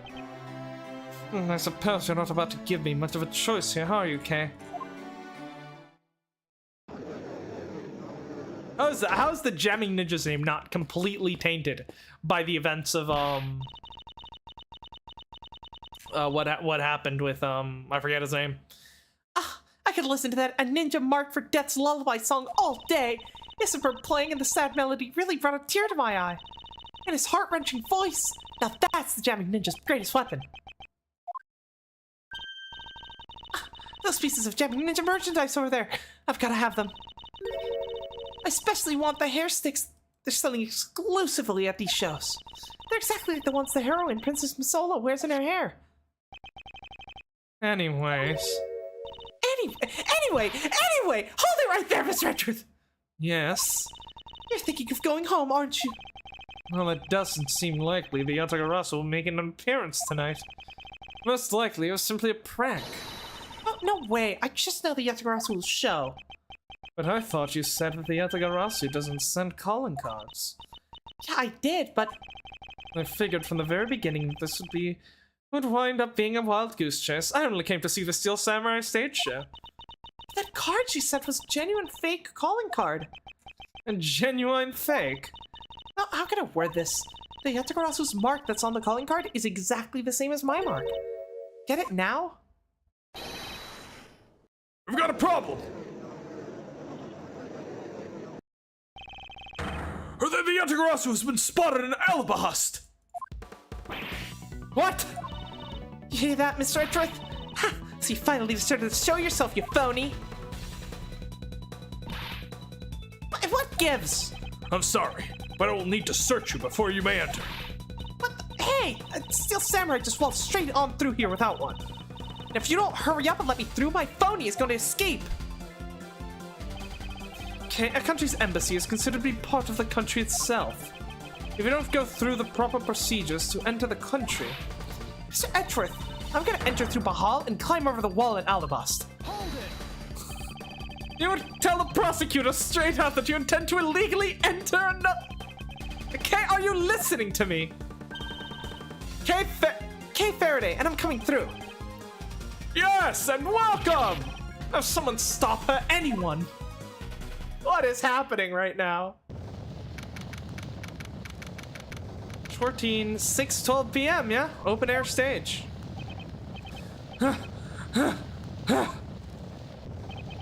Kay, where are you? Now don't tell me you really did find some way over this fence.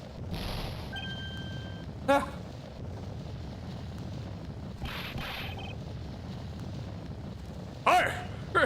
This is too big for us to handle. Well, looks like the Yatagarasu came to Babal too. You accursed Yatagarasu. Kay, you better be alright, wherever you are. Okay, so yeah, obviously the intro made us seem like, oh, Sheena's got her. And Gumshoe's here! Okay. That's,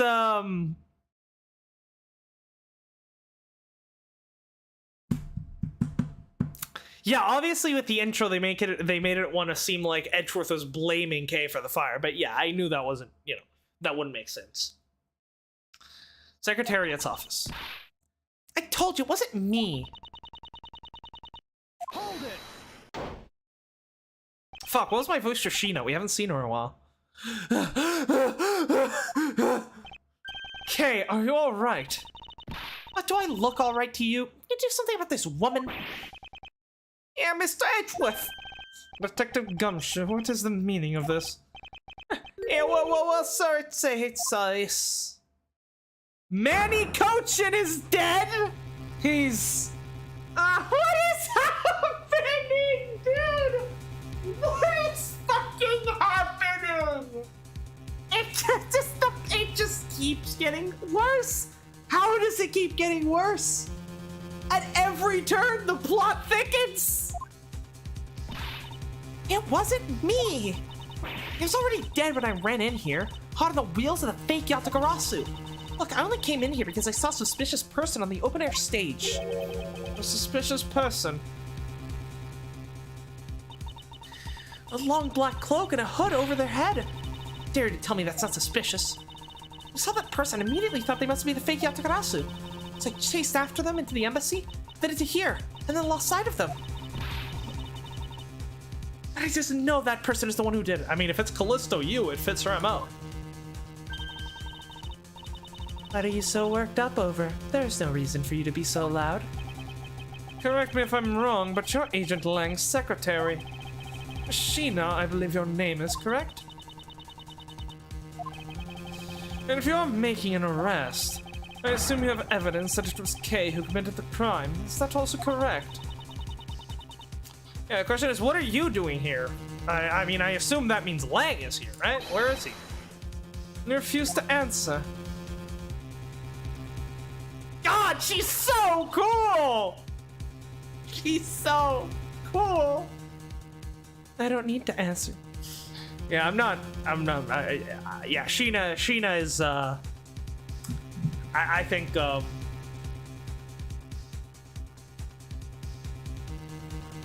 By far and away, Sheena is the hottest girl in Ace Attorney. It's not even fucking close. You're merely a prosecutor in this country, meaning you have no investigative authority. Hey, pal. Hey, what the heck is you just say? What the heck does what you just said mean? That prosecutor, I say, it's actually kind of crazy how much investigative authority prosecutors have in this country. I mean, you might call it downright corruption, pal. If it happened here, it's under Mr. Edgeworth's jurisdiction, yeah. And seeing as how his building is sitting on our soil, we can investigate wherever we like. Unfortunately, Detective, embassies are a different matter. The office is considered to be a part of the Republic of Babal, which means that anything that happens in here defaults to the control of Babalese government and Babalese law. And they're probably going to be calling in Interpol and thus Agent Lang, giving them exclusive extraterritorial rights. Extraterrestrial right? Sir, do you really believe this truth is out there? Basically, our country's laws do not apply inside the embassy of another country. That's what was agreed to by our respective governments. Our authority to investigate was effectively nullified the second we entered this place, which means we can do little here in this situation. Oh, that didn't stop you from investigating a fucking murder in a fucking airplane over international waters. Yeah, no way, sir. Please leave this matter in Interpol's hands and go home. Yeah, Mr. Edgeworth. Hey, you're not Mr. Edgeworth. In that case, allow me to join your investigation. Hey, Miss Von Karma. Who is that dude? It's fucking creepy. Ah, the ambassador. Ambassador Paleno, I truly appreciate you allowing me to join the investigation. Oh, it's really nothing. Manny was my secretariat, so of course I want to help you as much as I can. Are you possibly involved with the Amano group? In fact, it's a blessing that Interpol agents are able to make it so quickly. Francisca. Well, I never imagined that I'd meet you here in all places. This is an embassy, meaning that you have no authority to conduct. Already, what is it? Ambassador Paleno. And you are?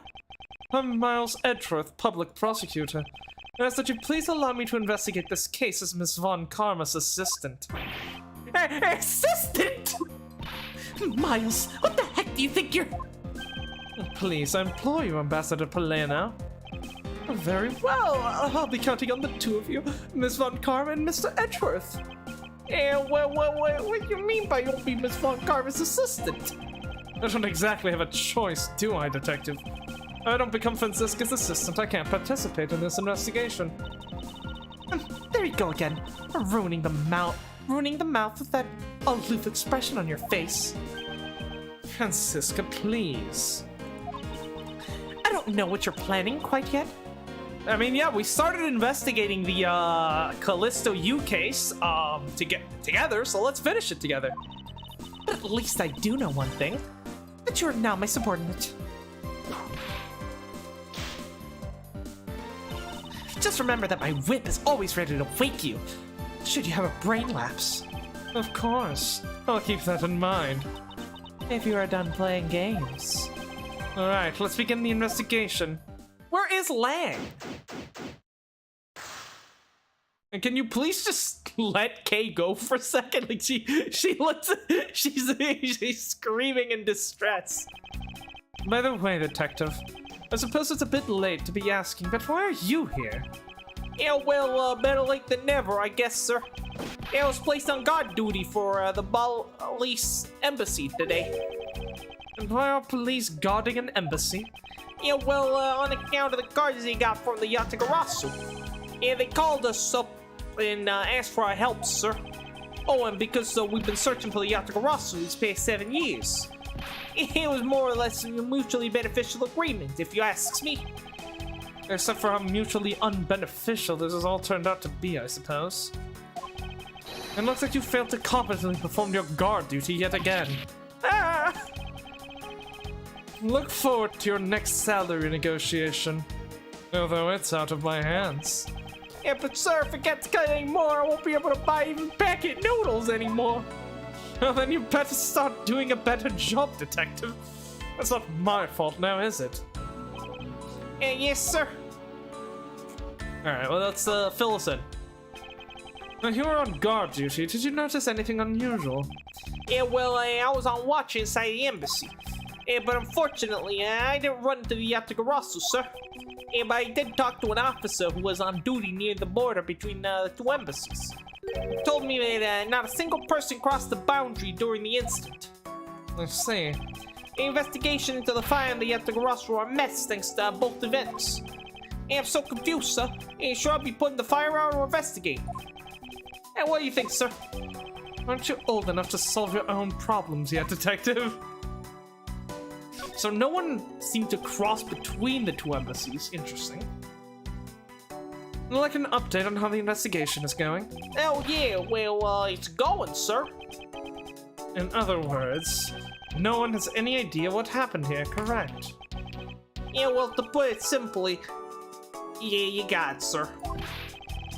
Yeah, but we do know what something happened in the room, sir. I need more on whether a pair of eyes can see what happened, detective. Oh. Yeah, well, anyway, let's investigate every single nook and cranny in this room, sir. You have to get serious. Okay, we'll end up getting arrested as the killer. Guy's stealing my lines now. Guess I'm already well aware of that. Oh. In order to find out what really happened here in this room, we'll need to gather whatever information we can. Just have to take a good look. Hey, it's a prosecutor's badge. This thing's really important, right? So, what would happen if you lost it, sir? Why are you asking me such an ominous question? Yeah, well, because I've lost my police badge before, sir. I just wanted to tell you to be careful, sir. Yeah, because writing the explanation section of those requisition forms is really annoying. I believe someone needs to listen to his own advice. Right, tell me about the embassy. What did you notice about this piece of evidence, detective? Yeah, well, I don't really sense anything special about it. Yeah, but the embassy is a different story. I see. Yeah, I'm not really sensing anything special from you either, sir. Well, I'm sensing a special look at your monthly salary, detective. Look what I have. Disgraceful. He can't recognize an authentic Steel Samurai signature when he sees one. So what do we have in our organizer right now? We have those three. What do we have for oh my god, that's a lot of profiles already. Why does he look so scary in this image? Like, he looks fine here. I think it's just because, like, for some reason, his eyes just look black. Like, they just look dark as hell for some reason. I don't know. And it looks like he's smiling on this one, but he's clearly not here. I don't know. Yeah, these low-res models. Francisca looks terrible. What is that, dude? Young girl purporting to be the second Yatagarasu is being accused of Kochin's murder. Bern Faraday, father of Kay, admirable prosecutor, and thief, was killed 7 years ago by Callisto Yu. Callisto Yu killed Faraday's father 7 years ago, claimed to be Yatagarasu, and then made her escape. Okay. Homicide detective at the local precinct, yep. Sheena, Lang's trusty secretary, level-headed, she supports him in his investigations. Yeah, the question is, where is where is Lang? The best girl Sheena is, I mean, I'll take her over Lang. Sorry, Francisca, you've been deposed. Daughter of my mentor. Well, sorry, I say best girl Sheena, but she could never reach the level of Emma. Daughter of my mentor, Manfred von Carmack, cooperating with Interpol in the smuggling case.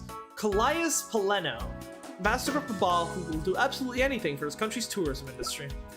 Manicologian victim of the victim, Ambassador Paleno's secretary and secretariat, apparently was a good man.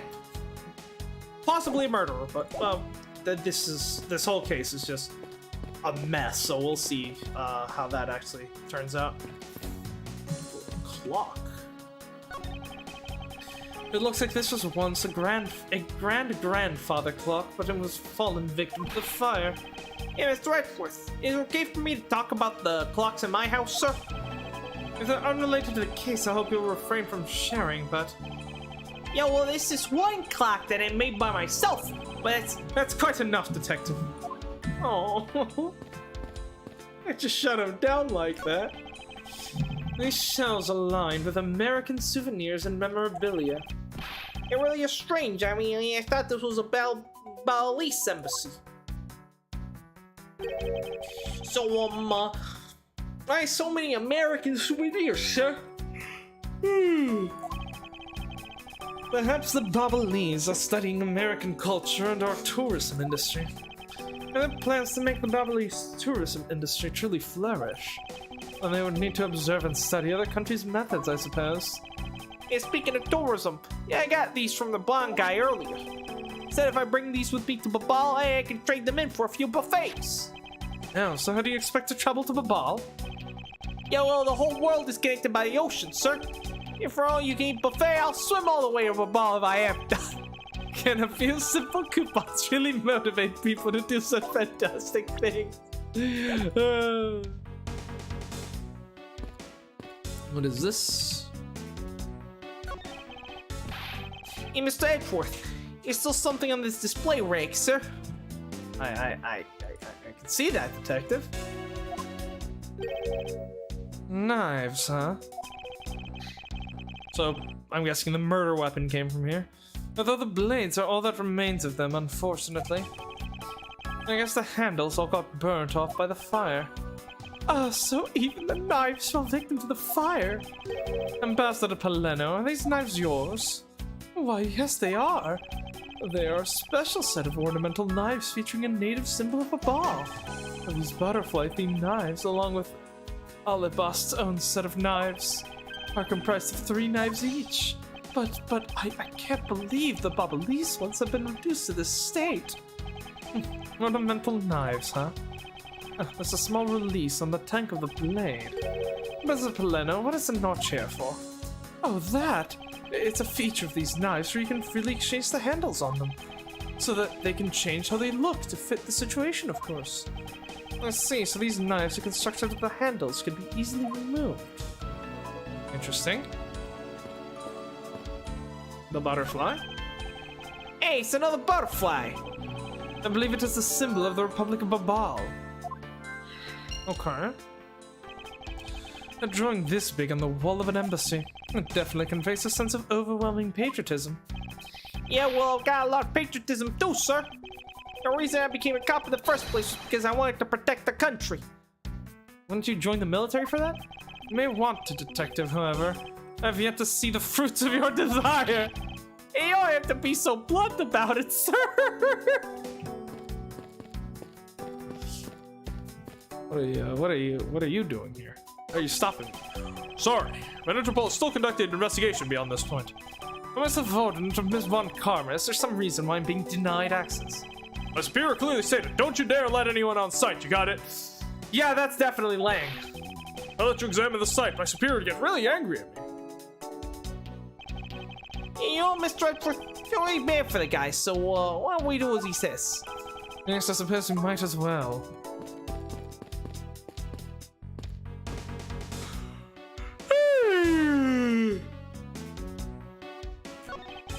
The ceiling fan must have fallen from the ceiling. Astounding deduction there, Edgeworth. A ceiling fan? And what does one of those do? Exactly what it sounds like it does. It's a fan that is installed on one's ceiling. Yeah, well, if I had one of those in my room, I better go dizzy from staring at it as I slept. For such a gumption, the real world, we close our eyes when we sleep. Just the recurring theme, the gumption's just like, just not even a person. Like he's just something separate from a human being, just between his diet and his habits and shit. He's something else entirely. Because this is a national treasure, can I ask that you please not touch it? Ah, this is the statues that are being evaluated. I'm afraid that only ones allowed to touch it are myself and the Secretariat. Well, there's a possibility that's related to the murder, wouldn't you agree? Hey, Mr. Edgeworth, why don't you give up for now? We can force them to let us investigate it later when we find some solid proof. I suppose I don't have a choice here. That's also surprisingly, salient point from you, Detective. This must be one of the Primiduck statues Kay was talking about earlier. Is it just me, or does this man look like the Steel Samurai? Would they be twins? I wonder if the Steel Samurai was maybe inspired by the Primiduck statue.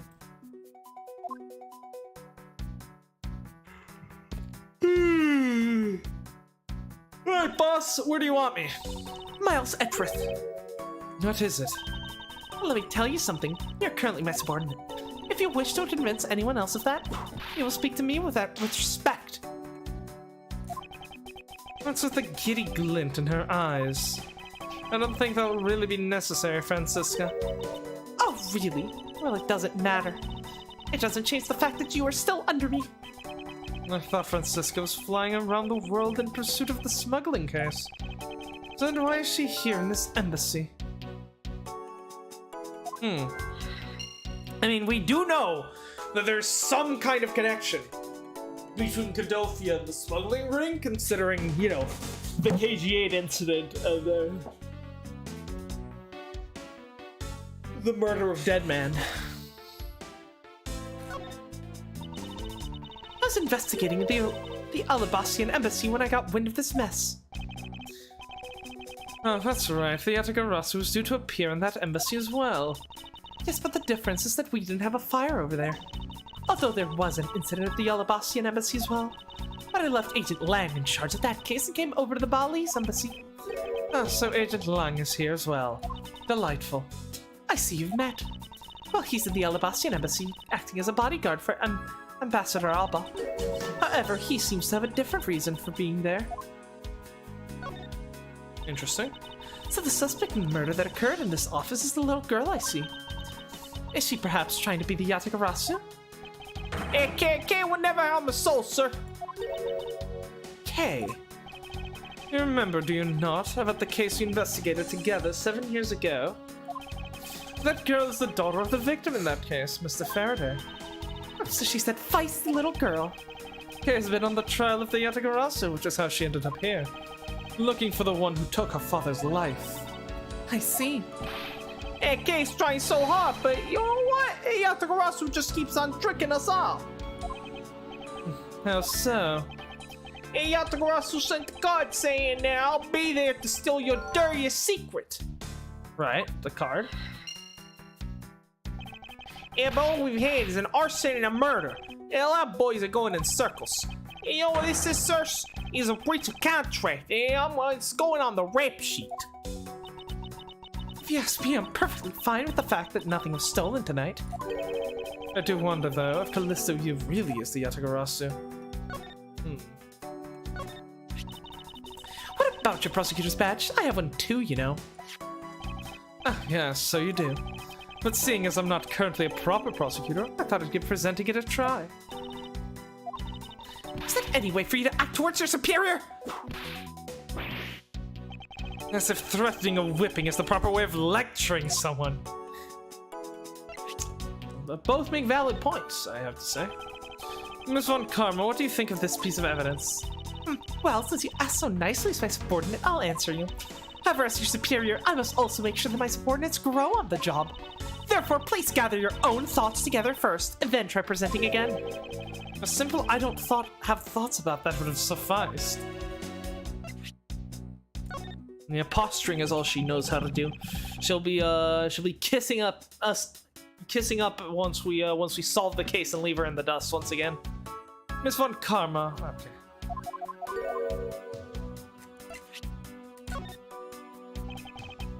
Nope. Okay.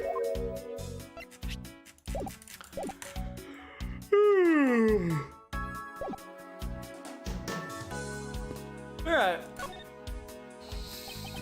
I can't believe that Manny fell among the thieves tonight. Without him, I have no idea what my schedule for tonight is. Ambassador Paleno, I believe your schedule tonight will consist of listening to reports from the police. That and only that.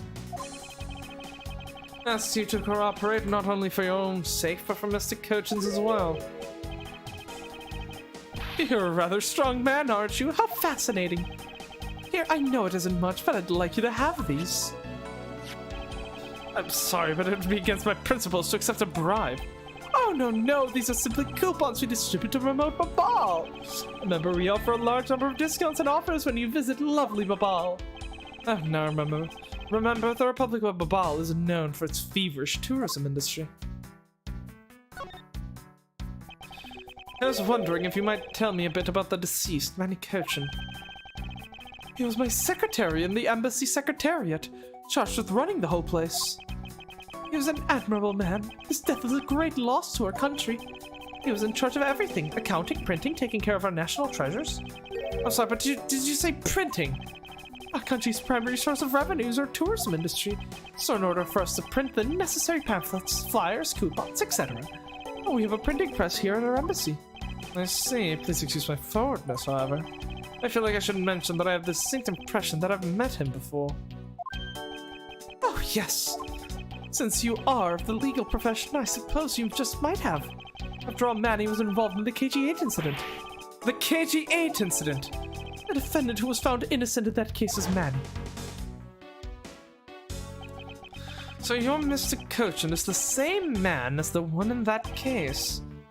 It's been 10 years, and Manny recovered personally from the case and dove enthusiastically into his job. He was the one who planned this event and to oversee the embassy's renovations. It really is a shame. He had such a bright future ahead of him. What exactly did you mean earlier by renovations? We can't have tourists and visitors to our embassy think we're a poor nation, can we? So renovating the embassy is something of an investment. We may have a rather paltry budget, but we're trying our best to make do. However, I guess the only person who could have helped us do our best is no longer with us.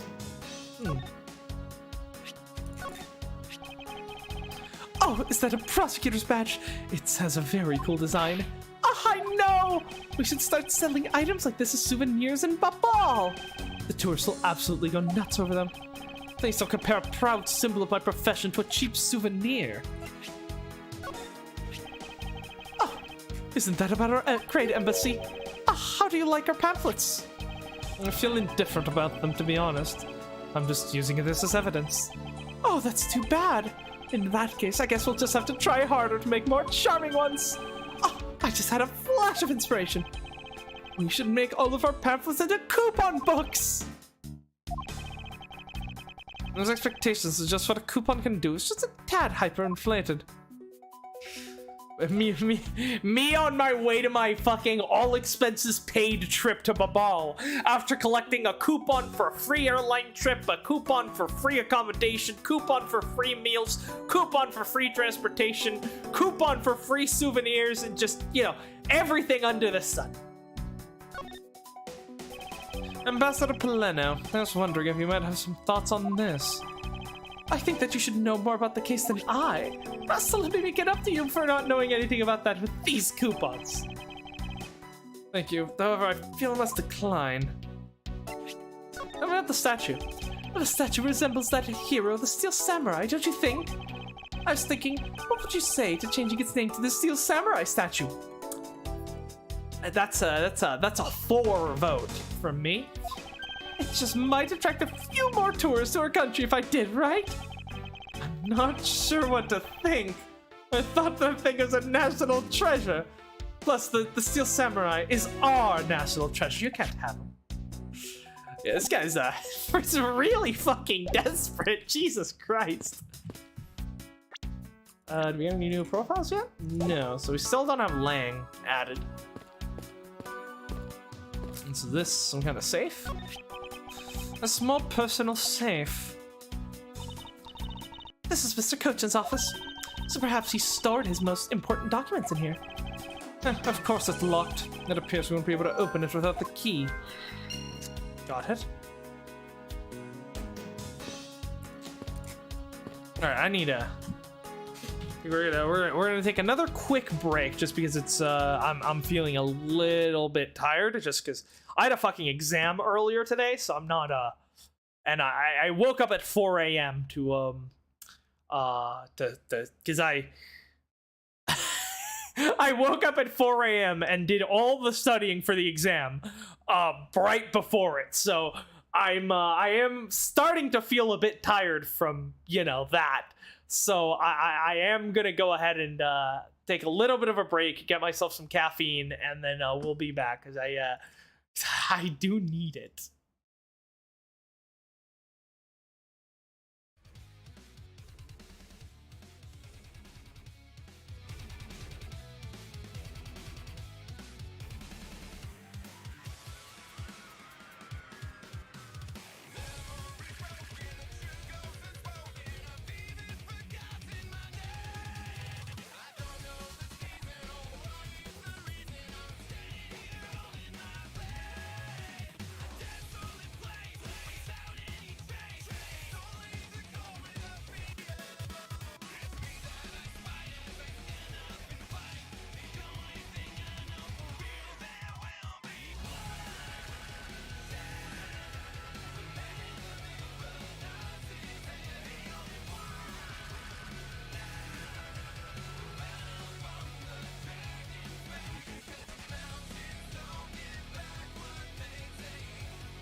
Does meaning have meaning?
God, Asuka's theme is so fucking good.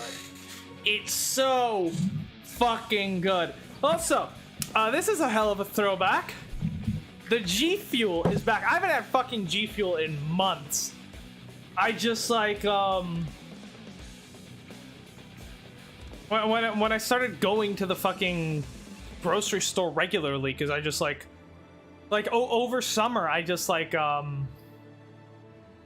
previous semester I used to basically just eat on campus basically every day, so I never I only cooked for myself very occasionally. So I, if I ever went to the supermarket, I get myself a 6-pack of beer maybe, because I don't go that often. But then over the summer, since I was mostly in my apartment and I had to actually cook for myself, I was actually going to the fucking supermarket every week.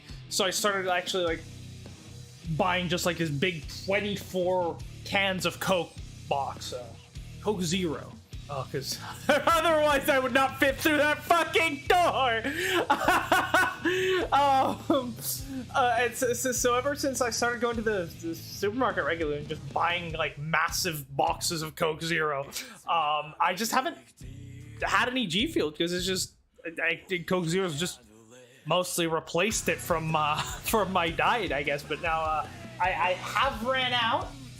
I want to go buy something for the vending machine in my apartment, but it's a piece of shit, and it's a 50-50 chance whether it wants to work or not, and if it doesn't want to work, it's not gonna work. It's not gonna work. So it wasn't working. So then I remembered, oh right, I have G Fuel, which I haven't had in months. I had to fucking wash the cup, get everything ready.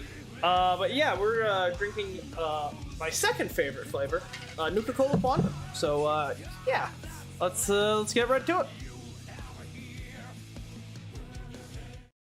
The kiss of death.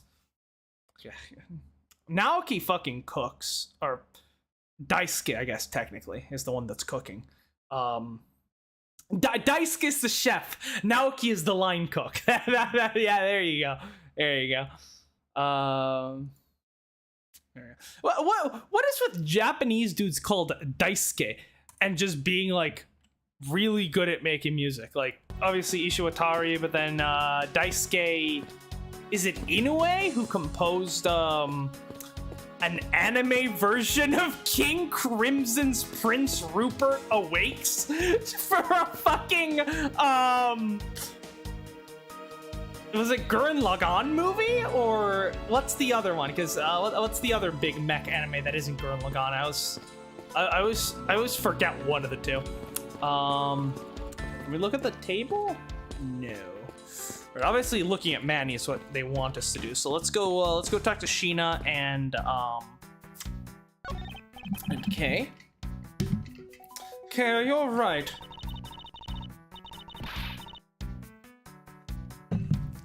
Oh, it's been a while. You believe me, don't you, Mr. Edgeworth? I don't think I did it, right? Yes, of course I don't. And I promise to prove that it wasn't you. That's enough chit-chat. Sorry. That was Sheena. I don't know. I thought that was Kay for a second. You can investigate all you like, but it's only a matter of time before we take her in. It would be wise for you to give up while you can. No, I don't think so. Kay isn't lying, and my investigation will prove that to be true. Go ahead and try then, if you are that confident. I can't allow this to continue in this way. I must prove her innocence. Post haste. I was about to comment on the fact that Kay did mention that the person she saw had a black robe, and it looks like Sheena has a black robe. But the thing is, like, the person clearly had a black cape. Sheena's outfit is mostly in the front. Like, it's a lot shorter in the back, so that wouldn't work. It's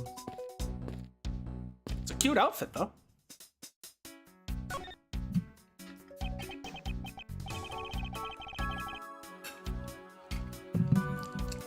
So, our victim was the secretariat of this embassy, I take it. Manny Kochan, I heard that he was an admirable person.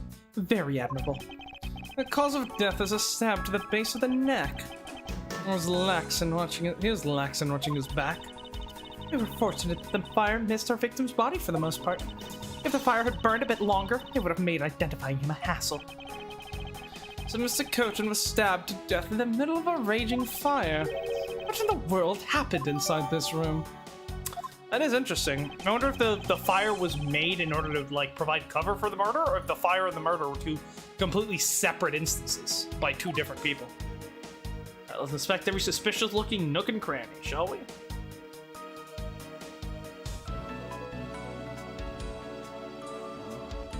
Ooh! That's the knife that was used to kill Faraday, or at least one similar to it. At least, well, it's in its key form right now, but let's take a look at this knife. Is this knife the murder weapon? Some preliminary testing has been conducted. According to the results, the blood on that matches the victim's blood. The blade's shape was also found to be consistent with the stab wound. I suppose this means that we know what the crime was committed with his knife. And knife's got some real fancy ornamentation going on. And things practically screams artsy at me too. And although it's also covered in blood, just like the last thing I said was artsy. Huh, but the handle is pristine. There's not a single drop of blood on it. Speaking of the handle, I believe it has a butterfly motif. It's very beautiful.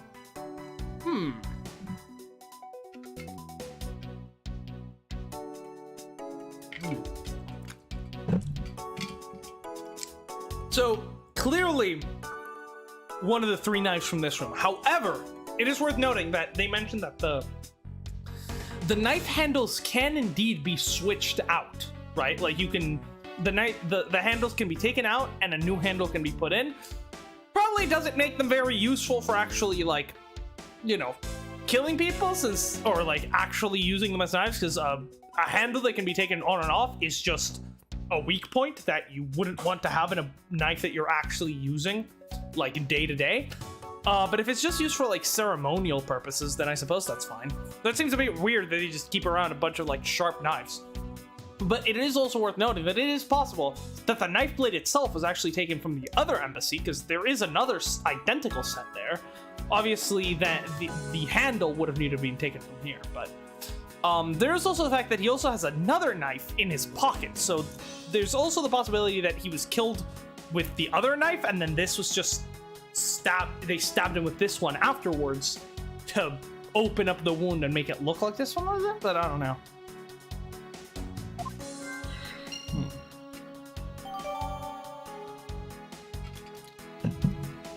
Knife data jotted down in my organizer. Can we do some scientific investigation? Yes, we can. I'm so sad we got robbed of having an Emma game. I mean, I'm happy we got an Edgeworth game, but I'm still sad we didn't get an Emma game. It's like if you were to ask me to pick, like, Edgeworth versus Emma, like who I actually would want, I don't think I could do it. I legitimately don't think I can pick between my 2 favorites. They're like my children. I can't have a favorite. So is this what took Cochin's life? Someone's blood is still in the blade. Yeah, wow, I've been a detective for 7 years. I've seen a lot of weapons in my day. And yeah, the fact that the handle was added afterwards would also explain, or the fact that if the handle was switched out, that would explain why there's no blood on the handle. But knives were used to kill, always the hardest for me to bear. It's unlike guns. This one is a weapon where you're unlikely to find the victim's blood on it. Yes, look how this one is practically drenched in, huh, sir? Despite that, it looks like the blood managed to miss the handle somehow. Very suspicious.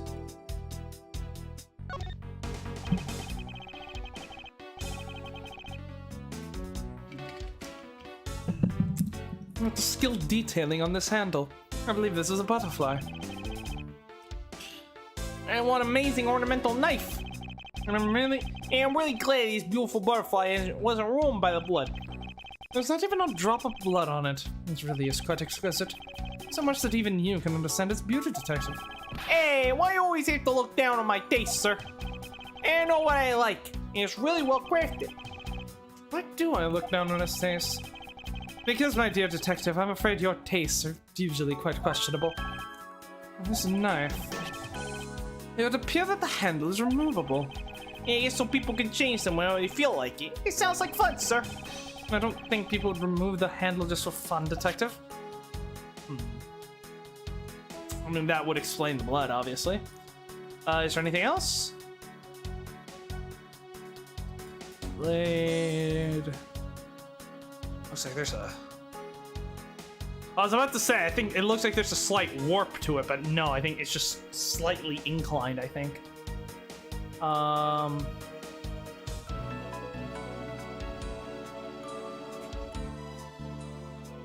Yeah, I don't see anything else. Yeah, I feel like we've been getting a lot of, this could be useful. Cause of death. Single stab to the base of the neck. The body wasn't badly burnt by the fire. Okay. Maybe he was killed somewhere else and then moved here? How many? We've been accruing some... Oh my god, we've already got like 5 different logic pieces. Oh my god. Yeah, this is fun. This is I really like the logic system. It's very reminiscent of the Frogware Sherlock Holmes games, which are... I'm sorry, Ace Attorney.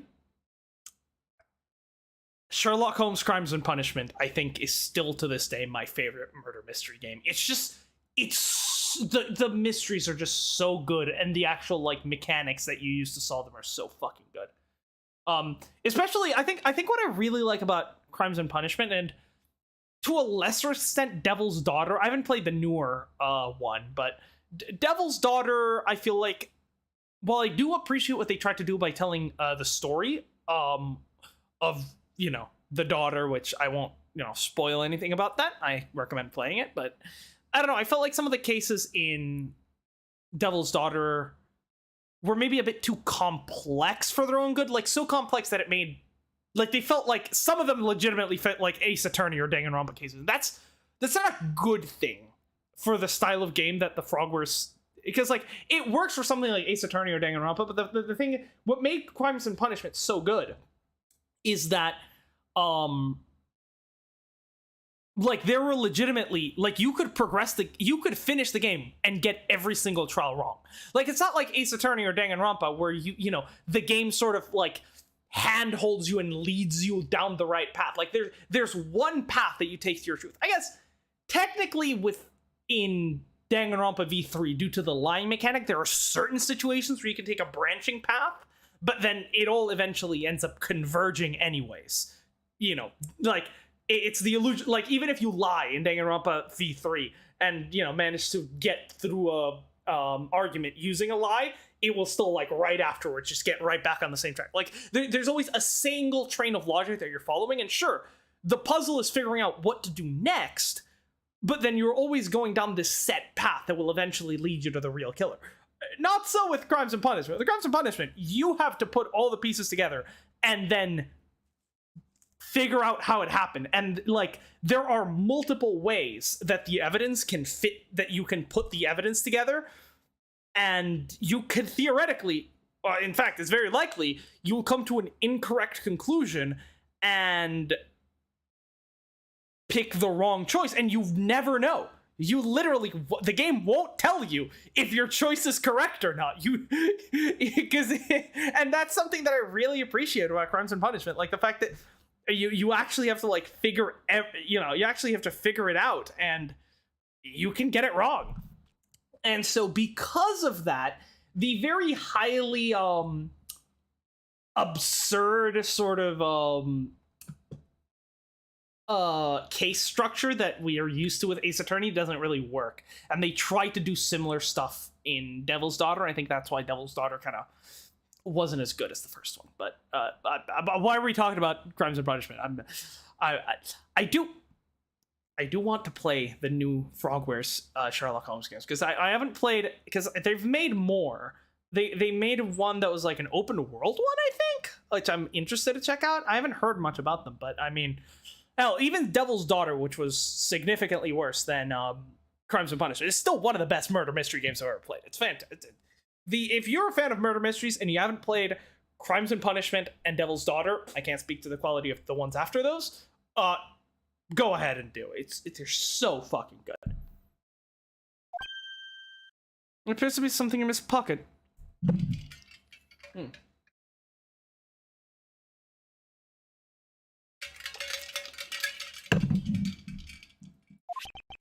This key. It can't be. Edgar? Isn't this the Yatagarasu's key that was stolen 7 years ago? What? But that's... 7 years ago! You mean the case where I was framed, sir? I mean, the first one. I've been framed multiple times. Yes, it's the piece of evidence that stole the life of Kay's father 7 years ago, which was then stolen by Callisto Yu. What? Hey, Mr. Ferrier was killed with the key, sir? I thought he was killed with a knife. Yeah! Scruffy, at the very least, try to remember the details of the crimes you were suspect in. Oh, Siska, as you will recall, Dr. Gumshoe was not present when Miss Yu made her escape. Thus, even among law enforcement, only a few knew of this key's existence. I doubt that a new rookie at the time would have been made privy to such knowledge. Oh, I feel like the victim right now. Oh, trampled on, sir. I suppose I'll just have to fill you in now. The secret to this key is... Hold on, we're gonna look at it first. It's not that far-fetched to think at the end of this cube is meant to be a butterfly. The keymaker must have been a true patriot to have fashioned it as the national symbol. Right, and it's butterflies as the key, but then when you fold it into the knife, the icons become flowers. It's really cool.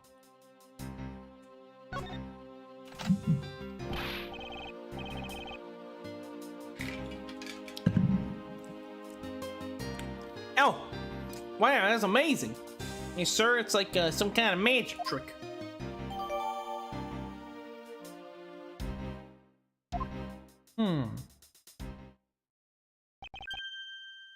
I knew it. This is the exact same piece of evidence that Miss Yu took with her. Remember this beautiful pattern on the blade? I remember this as well. It's a vine motif, isn't it? Yes, it looks like these two interwoven vines crossing down the blade. A vine, sir? This looks like a bunch of stars, if you ask me. He's one of those six-sided stars, just like the police mark our IDs. I really don't think you can call these stars. Yeah, I'm not seeing it. To say that the detective's art sense is underdeveloped would be an understatement. The real question is why the Babylese embassy secretary is holding this. Could he and I mean, because he was suspected of killing Cece over the the smuggling ring thing, whereas Callisto had dead man killed over the same thing, right? So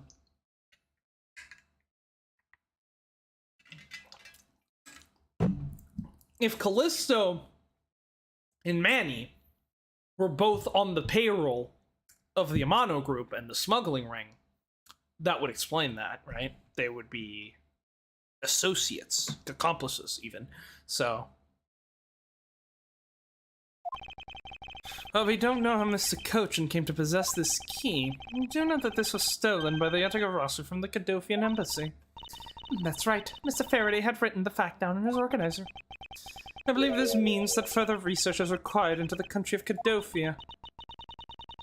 Why don't you ask Ambassador Polino about what he knows? Supposedly, he was a candidate to be the next Cadofian ambassador once long ago. He should be able to answer any specific questions you may have. Okay, cool. That's the key. Let's look at the body. Manny Cochin. I've seen him before. He's the suspect in the KG8 incident. And I saw him talking with the eldest sister of the victim in that case, Miss Callisto Yu. Yeah, the question is, were they really sisters? Like, that's the thing, like, I'm pretty sure she said that, like, Callisto Yu was, like, a fake identity or something, right? I wonder if there's a connection between this murder and the KG8 incident. No way! You mean to tell me the murder that involves the previous murder suspect takes place in the exact same location as the key that belonged to the Yatagarasu, who then was involved in the second identical murder? Why, you're telling me these might be connected, Edgeworth? And you're stretching it here, buddy. That's quite a stretch there. Oh. What about the stab wound?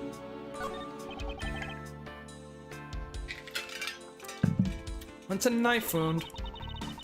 It's obvious he was killed with what he was killed with, but I wonder if it's consistent with the wound. Indeed. Okay. So you have to say gumshoe? It looks like all that's left is a bunch of burnt stuff. well, I guess we got all the info we need now, sir, huh? Yes, it appears so. But you know, after all said and done, I still have no idea what's going on. Nope, ain't not a clue, sir. I just can't figure it out. Dr. Gumshoe's nothing to get so worked up over. Oh, you mean I should just use the thing, right? The function. It's not it. Protection? It's not it either. I think it sounded like, oh, I got it. Lock it. It's logic, detective. Logic. Now that I've collected some information, the next step is to connect a few of them together to see if I can make sense of this.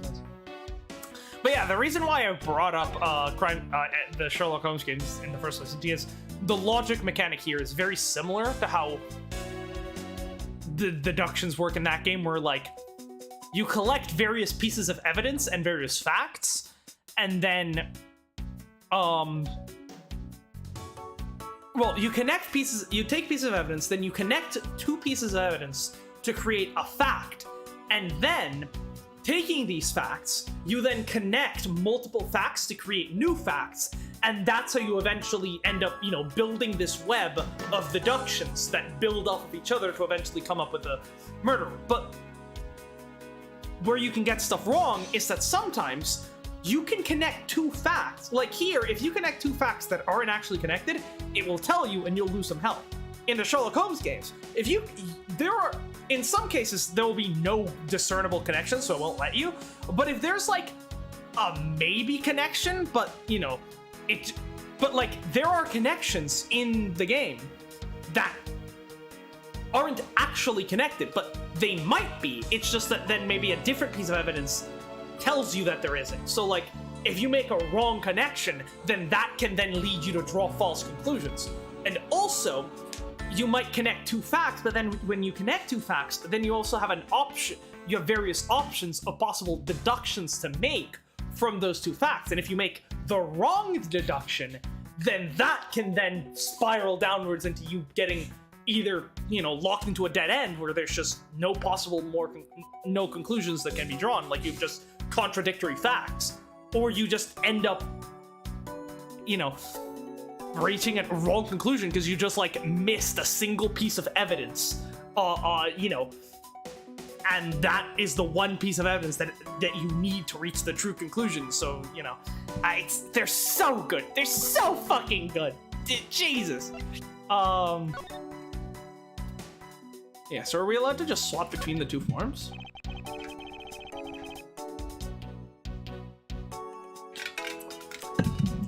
There's a vine motif to the ornamentation of the blade. And Detective Gumshoe claims to see a star motif on it.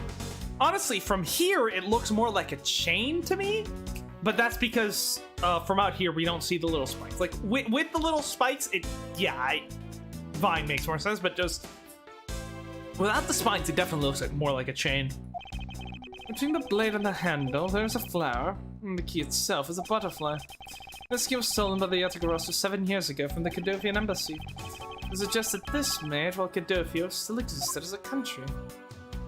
Yeah, hence why it has both the flower motif from the other embassy and the butterfly motif from this one. So are we allowed to just swap between these two? Yeah? We discovered this trick 7 years ago, and with it we were able to corner Miss Yu. But who would have thought that I'd see this key again after all this time?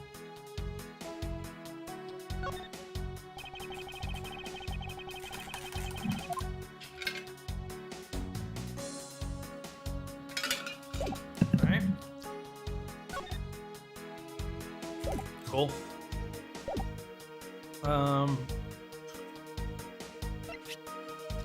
Yeah, I didn't ask you about the statue. Nope. What about the body? Nope. The knife?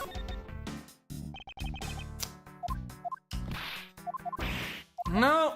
He's like a one. It's like I'm talking to a wall. Hey, so this is the Yatagarasu's key, huh? It's a really nifty trick they built into it. I can't stop playing with it. This is great. It's like one of those transforming toys, sir. Evidence is not meant to be entertaining, detective. Well, let him have. He can have a little bit of evidence for fun. He can have a little bit of fun with the evidence as a treat. Okay, he deserves it. Okay, you're right. Okay, right. We've already read this. I was just checking if I can maybe talk to them.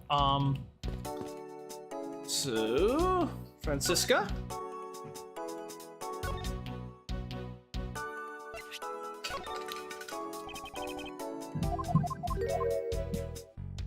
What do you think of my autograph?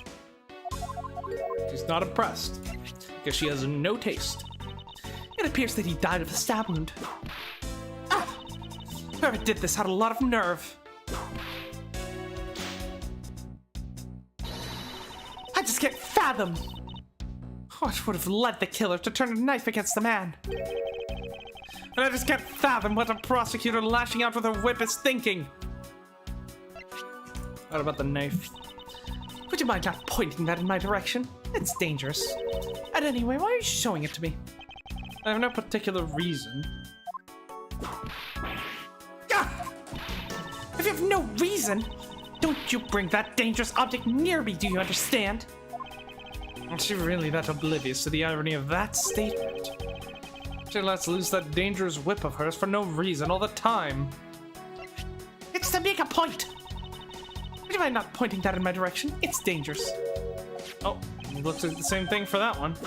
But it's not even a knife. It's just a key. Knife. There's no knife here. What are you crazy? Crazy.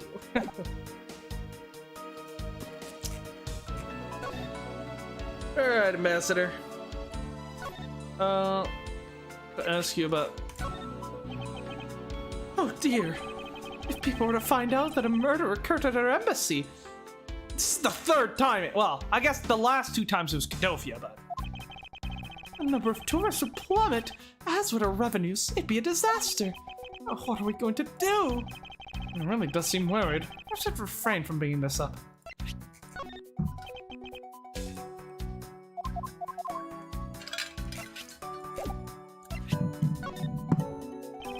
Ambassador Paleno, I was wondering if you might have some thought on this. I think you would know more about the case than I. Oh. Nope. Alright, let's ask him about Cadofia. Ambassador Paleno, I was wondering if I may ask you about Cadofia. Cadofia, alright. What would you like to talk about? First, I'd like to ask you about this key. What about this key? I found it sticking out of Mr. Cochran's pocket. I believe it originally belonged to this embassy, is that correct? Upon closer inspection, it seems that this key is shaped like a butterfly. It's not all about this key. It's also capable of changing into a knife. Oh! How fascinating! It is possible the ambassador didn't know about the existence of this key. In its knife form, there's a flower mark at the base of the blade. I guess this knife might be from when we used to be a part of Cadofia. And how did you come to that conclusion? It is both the Cadofia's national symbols, the butterfly and the flower. I suppose Manny used this key here at the embassy back when we were still Cadofia.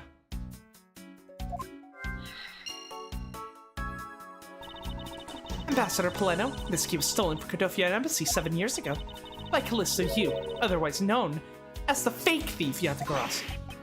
I'm not calling her great. Oh, really? You're not aware that Miss Yu had broken into the embassy at the time? I'm sorry, I can't be of that much help. I'm not very familiar with the details, you see. I've only become the ambassador of Babal after Babal became its own independent nation. But if Manny were still alive, he would probably know about what happened back then. Mr. Koshin and Miss Yu knew each other 7 years ago. But that doesn't explain why I find the Yatagarasu's key here in the present. Alright. Well, it's deduction time then.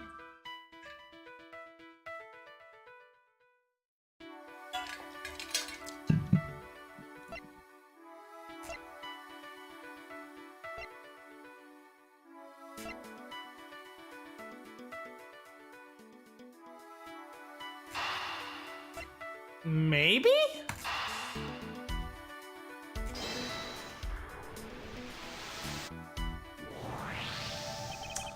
We know for a fact that the Yatagarasu's key was used at this embassy. Furthermore, we found it in the victim, Mr. Kochan's pocket.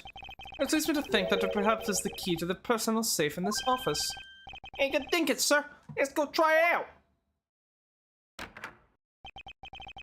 It appears I was correct. The key that was left to us in the victim's pocket, that literally turned out to be the key to the next piece of the truth. What do we got? What do we have here? Some kind of secret compartment. Hey, there's nothing inside. I think the Yatagarasu made off with with everything, sir?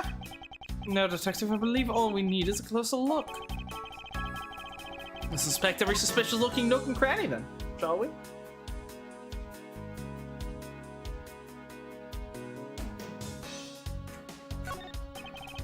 Hey, there's a hole here, sir. It's a little too oddly shaped to be a latch hole. Yeah, it's a funny shape for a latch hole, huh? It's for the key. It's shaped kinda like a star, don't you think, sir? Detective, I would hardly call that shape a star. There must be some reason for this hole. Hey, there's gotta be some reason why this whole shaped so weirdly, you know? Am I overthinking this? No, I don't think so. Hey, maybe I'm overthinking things. Man, it's no way. I can never do that. Oh! Detective Gumshoe, could you please be quiet for a second? You're frightening me!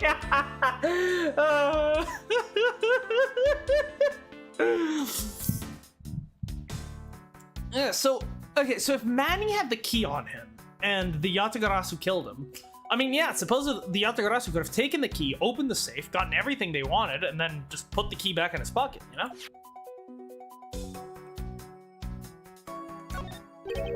What is this here? It looks like a ripped corner of a piece of paper, sir. No, I don't think it's ripped. It seems more like it's stuck in the safe.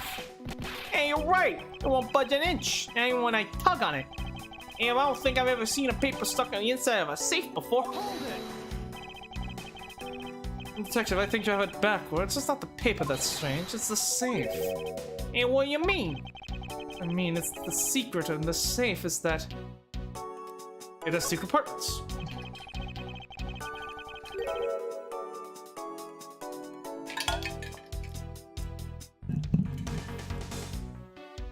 Even just eyeballing it, you can clearly see that the inside is just a bit too shallow. Furthermore, with the unnatural way the paper's stuck at the back of the safe, I'd say that there's an extra bit of space behind the back wall of this safe. What's the point of having a safe within a safe, though? In other words, this safe has a second compartment. What? I suppose that you are correct in asserting that paper is stuck in an unnatural manner. However, if what you say is correct, and there is a second compartment, how do we go about opening the door to it then? As you can see, there's no other lock or keyhole in sight. Actually, there's one more spot of interest to me on this safe. Oh, yes, and I believe the spot is the keyhole to our second mystery. The safe and its locks. Alright then, since you're so sure of yourself, show me what you've deduced your answer. Hold on, let me... It looks like such a zero safe, but there's not a scrap of paper inside. It reminds me, a safe in my office is just... In your office is just as empty, Mr. Edgeworth. That's merely a coincidence that both safes are empty, Detective. It will make their triple coincidence because my piggy bank at home is empty too. I don't think there's anything coincidental about that, Detective. Oh my god. The Gumshoe, broke jokes will never not be funny. Well, that, of course, that is until he ascends to Chief of Police, and then he'll be raking in it. I mean, honestly, I wouldn't be surprised if Gumshoe's salary has been cut so much that by the time he makes it a Chief of Police and has like gotten like 50 salary raises, he's just making, he finally returns to just making minimum wage.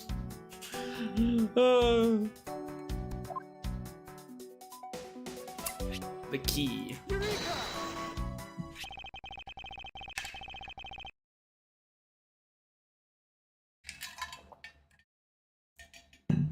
Does the shape of this keyhole remind you of something, Francisca? The shape? That does look very familiar. However, I believe it's simply a latch hole for the safe's lock mechanism. It's just for keeping the door shut, nothing more. Was that so? The person who used this safe, Mr. Cochran, made sure the safe had two compartments in order to hide something. Do you honestly think someone like that would allow the keyhole to the hidden half to look so obviously like a keyhole that even an average person could figure it out? You can't be serious! Are you saying that this hole is the keyhole to the hidden compartment of the safe? That's precisely what I'm saying. And I will prove to you right now that the Yatagarasu's key, and is that key that will open it. The Yatagarasu's key! Miles Edgeworth, this had better be a very bad joke. I'm sorry, but this is no joke. The Yatagarasu's key is the very key that will open the second compartment of the safe.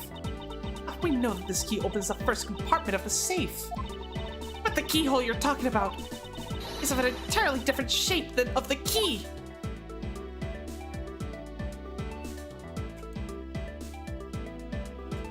Well, let's flip it up. Discovered this trick 7 years. Yeah, okay.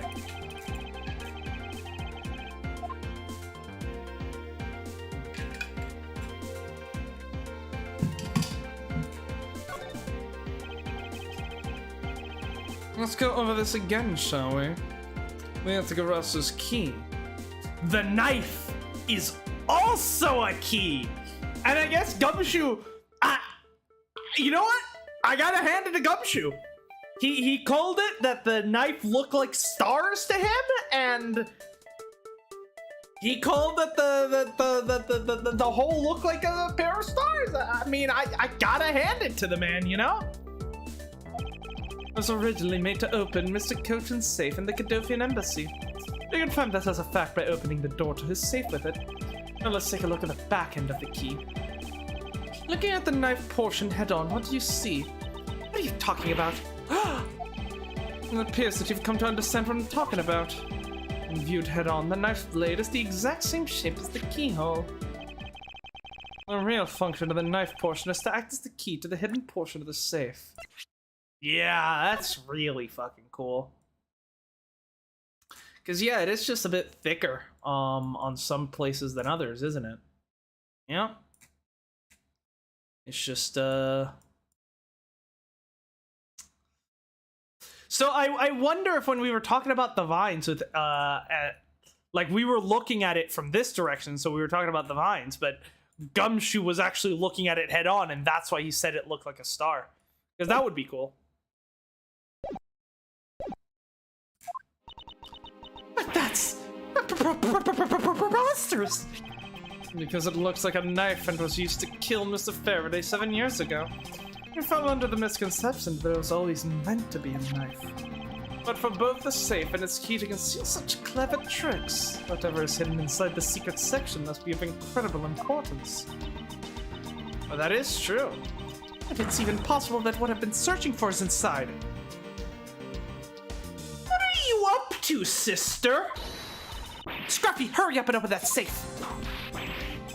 Hey, yes, sir. Opening it now, sir. Hey, foul. Okay, foul play. Hey, he did not deserve that. This man deserves a fucking raise because he's the one that actually figured it out before we did.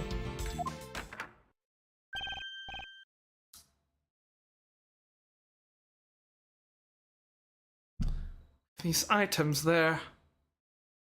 Could this be real? Is this the smuggling operation? These bunch of funny shaped things. Hey, it's the pieces of art, huh, sir? You're in the way, now move, Scruffy!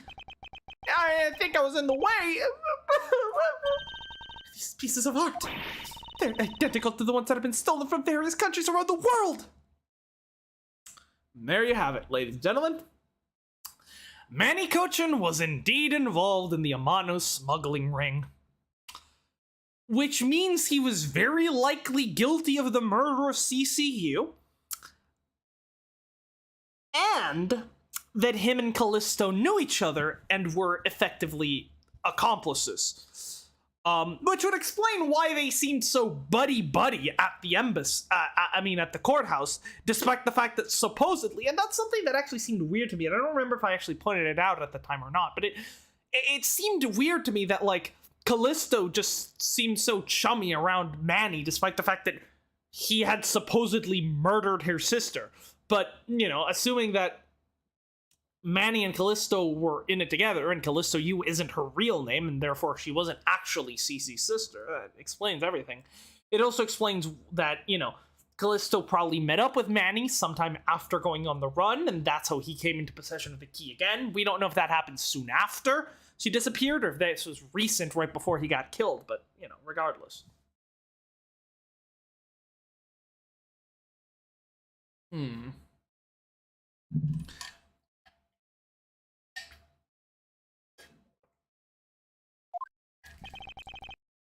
I figured as much. These are the treasures this section of the safe is meant to hide from view. Huh, I believe a more thorough examination is required. Indeed. Look at these papers. There's the document that we thought was stuck earlier. I wonder what it's about. It beats me, sir.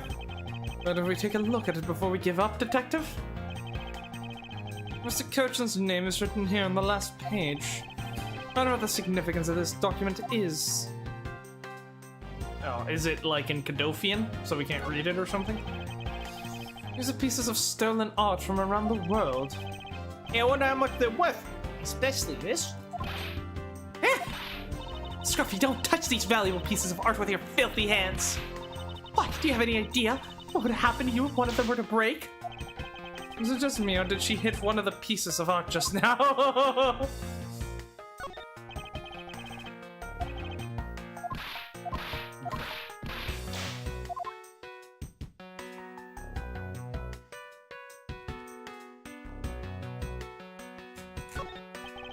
To build that sort of trick into one's safe is really something. Yeah, it's neat how his safe has 2 compartments, but what's really impressive is that on the other end of the key was another key. I totally hadn't noticed. I wonder if Mr. Kirchner was just paranoid or if he had secrets of that great of value. And speaking of paranoia, I once sharpened both ends of my pencil.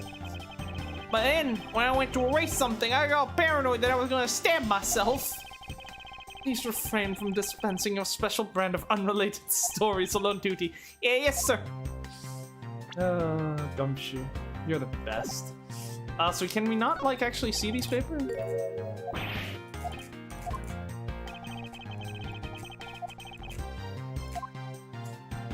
Guess not. Well, that was useless. We've got, like, nothing. Like, okay, we opened the safe. What now? You know? Thief on the knife, butterfly, Francisco's return. Yeah, let's do motif and butterfly of the bottle, right?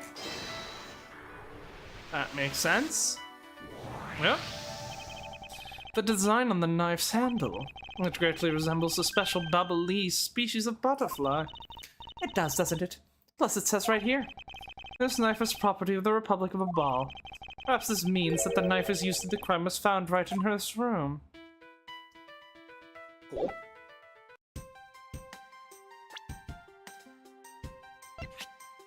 Babalese knife. One of a set of 3 ornamental knives covered in the victim's blood. Blade, same as wound. So do we have anything related to the case now? Let's go talk to someone, maybe. Gumshoe, do you have anything helpful to say? Nope. I guess while we're here, we might as well... Well, actually, no. Let's see if people have thoughts to say before we try to do more logic connections. Frankie? What do you got? Oh, sorry. Miss Von Karma. Doesn't seem like anything in particular. What about you? Can you tell me about the knife? No. Okay.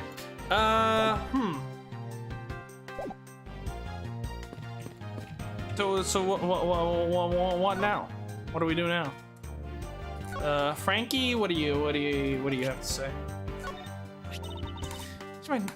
No, it's just saying the same thing. Okay, I guess we'll try doing the other logic connection then.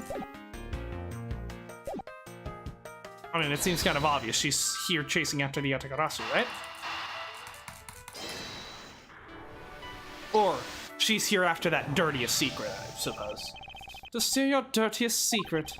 Is it possible that that dirty secret the Yatagarasu was out to steal is in this very room? A dirty secret. Francisca, you're in pursuit of some dirty underhand dealings yourself, are you not?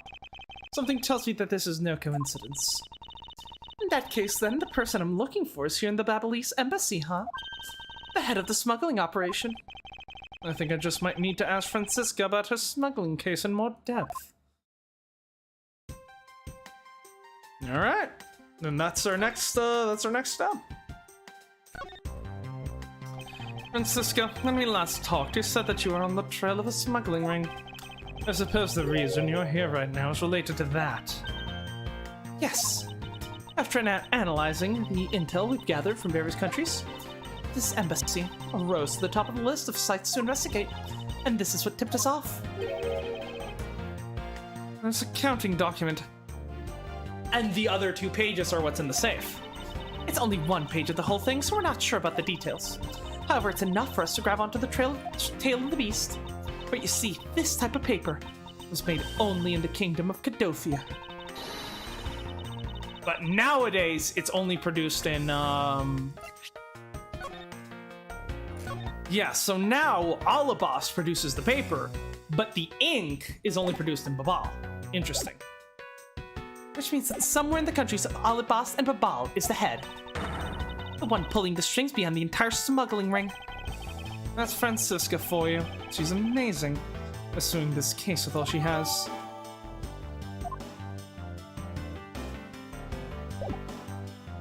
Cool.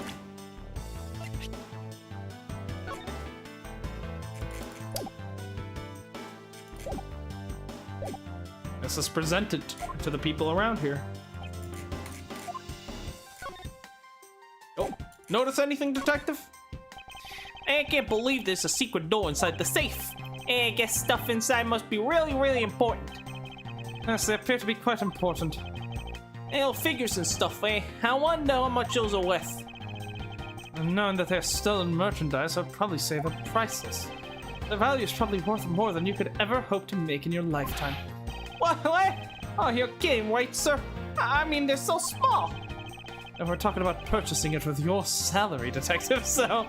Okay, I guess those pieces of paper must be pretty valuable too, right? I assume so. I'm actually quite curious about them. If they're not physically worth much, great care was taken to hide them. These must be very important documents to someone. I wonder if the papers in the safe might be related to that other document. Of course. Nope. Now let's see if tourism man over here knows anything about this.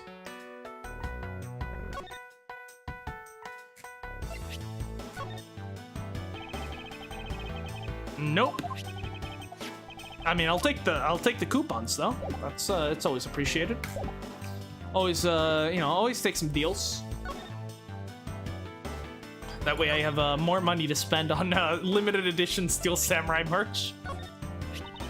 We were able to finally obtain this proof of the smuggling operation through Interpol. So remember to take extra care when handling it, my subordinate. She's enjoying the power trip of calling you her subordinate just a tad too much. I want to be Francisca's subordinate.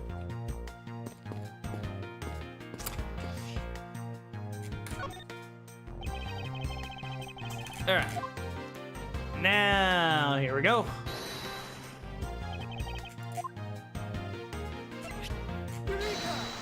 Eureka! Well, take a good look at these documents, Francisca. It says that there are 3 pages in total, and yet there are only 2 here. Correct. Now take a look at the smuggling activity document in your possession. Tell me, is it not possible that your page was taken from this set of 3? Which would make Manny Cochin the leader of the smuggling operation? I mean, fair enough. Well, it certainly looks that way. By putting a multi-part puzzle together, we seem to have arrived at an answer. And it seems that you have now found what you were looking for. Yes, and this. It has become crystal clear that Mr. Cochin himself was responsible for the mass smuggling of Bubblie's ink. Bubblie's ink? Bubblie's ink is a special product of the Republic of Babal. However, due to a special reason, only a limited volume is ever exported. So similar to the that thing from Morginia. And that reason is? But that's classified. A need-to-know basis, and you don't need to know. In any case, it seems that the head of the smuggling ring was our victim, Manny Cochin. His base was in the embassy. Thus, it was hard for both our country and his to interfere.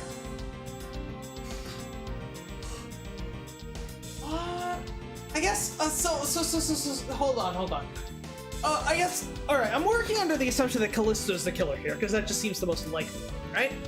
I guess the question is, like, if Callisto worked for the smuggling ring, and she had previously committed murders to help cover it up, why would she then kill the head of the smuggling ring? Like, what's the motive here? That's what I'm trying to figure out. Maybe she's trying to take it over? Making it the ideal conditions under which to run a smuggling operation. Ah, but it's so frustrating. Unless the person I was to rain judgment down upon with my whip of justice. Well, even if he's dead, we still have a responsibility to look into his misdeeds. Plus, you can always whip his corpse. Ah, a great idea, Miles. I expect you to whip a dead man. Well, I'm not interested. Oh, so your weird fetish does stop somewhere, does it? Francisco, you must know that Manny Cochin was the suspect in the KG-8 incident. Of course I know. On top of being the head of the smuggling wing. There is the matter of what really happened in that case that needs to be resolved. Nice! Very nice! Are you done investigating? You realize now, don't you, that this girl is the only one it could be? Why? Now come along quietly. Yatagarasu, Kay Faraday. You're under arrest for the murder of Manny Cochin. Mr. Edgeworth? Please, you have to believe me, I didn't do it! I chased the Faith Yatagarasu in here. And he was already... You have a right to remain silent. Anything you say can and will be used against you. Oh, the finger came out! I'd like to help you reduce the number of mistaken arrests Interpol makes. What is that supposed to mean? I believe that I told you that Kay Faraday is not the culprit of this crime. Very well. I suppose I have no choice. I'll show you just how foolish your claims are. Ooh, we're actually going up against Gina? Let's go! Even your police confirmed that the Yatagarasu infiltrated the Babalese embassy tonight. Utilizing the confusion caused by the fire, the Yatagarasu snuck into the embassy. Furthermore, this girl claims to be the Yatagarasu. And most importantly, other than her, there is no one else in here with the body. I mean, it is a pretty compelling case, I have to admit. Your reasons for suspecting Kay is because you think she is the Yatagarasu. Exactly. But it isn't just me. She calls herself the Yatagarasu. Ah, look, how many times do I have to tell you? I was only out to capture the fake Yatagarasu. Imposter or not, it matters not. A Yatagarasu is a Yatagarasu. Very well, then I shall prove that Kay is not the Yatagarasu who killed Mr. Manny Cochin. Go ahead and try, and show me what the prosecutors of this country are made of. I mean, I'm pretty sure you're significantly more competent than Lang is, so let's see what you have. Even your police confirm that the Yatagarasu... Okay, wait, we already read this. I need to go to the bathroom, but we are not stopping this here, because I'm still, I got one more in me. So we're gonna take the shortest of breaks. I'm just gonna go in and out. I need a pee. So we'll be right back. In the meantime, don't forget to like, comment, and subscribe, because it helps the channel. We'll be right back.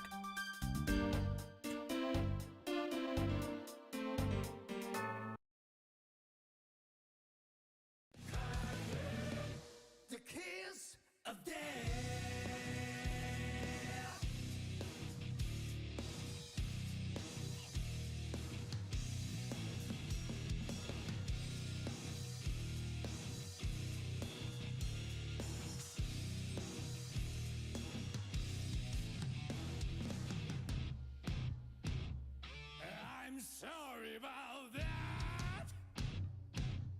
You thought this through. I do have to think about it. How dare those who believe?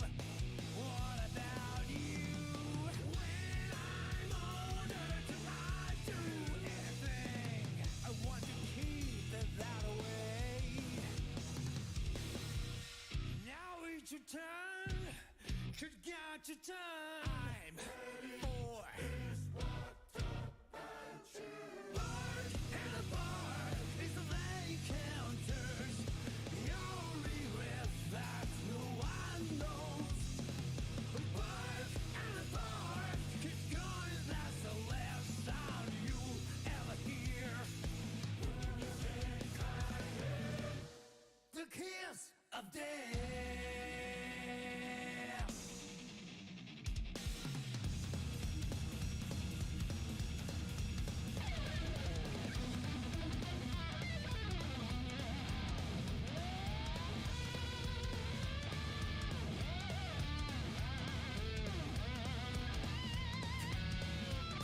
Alright, let's continue. See, I told you it'd be quick. In and out. And I almost forgot to swap the game back. Whoo, that was a close one. That would have been a silly, goofy of me. Alright. What do you have to say, Edgeworth?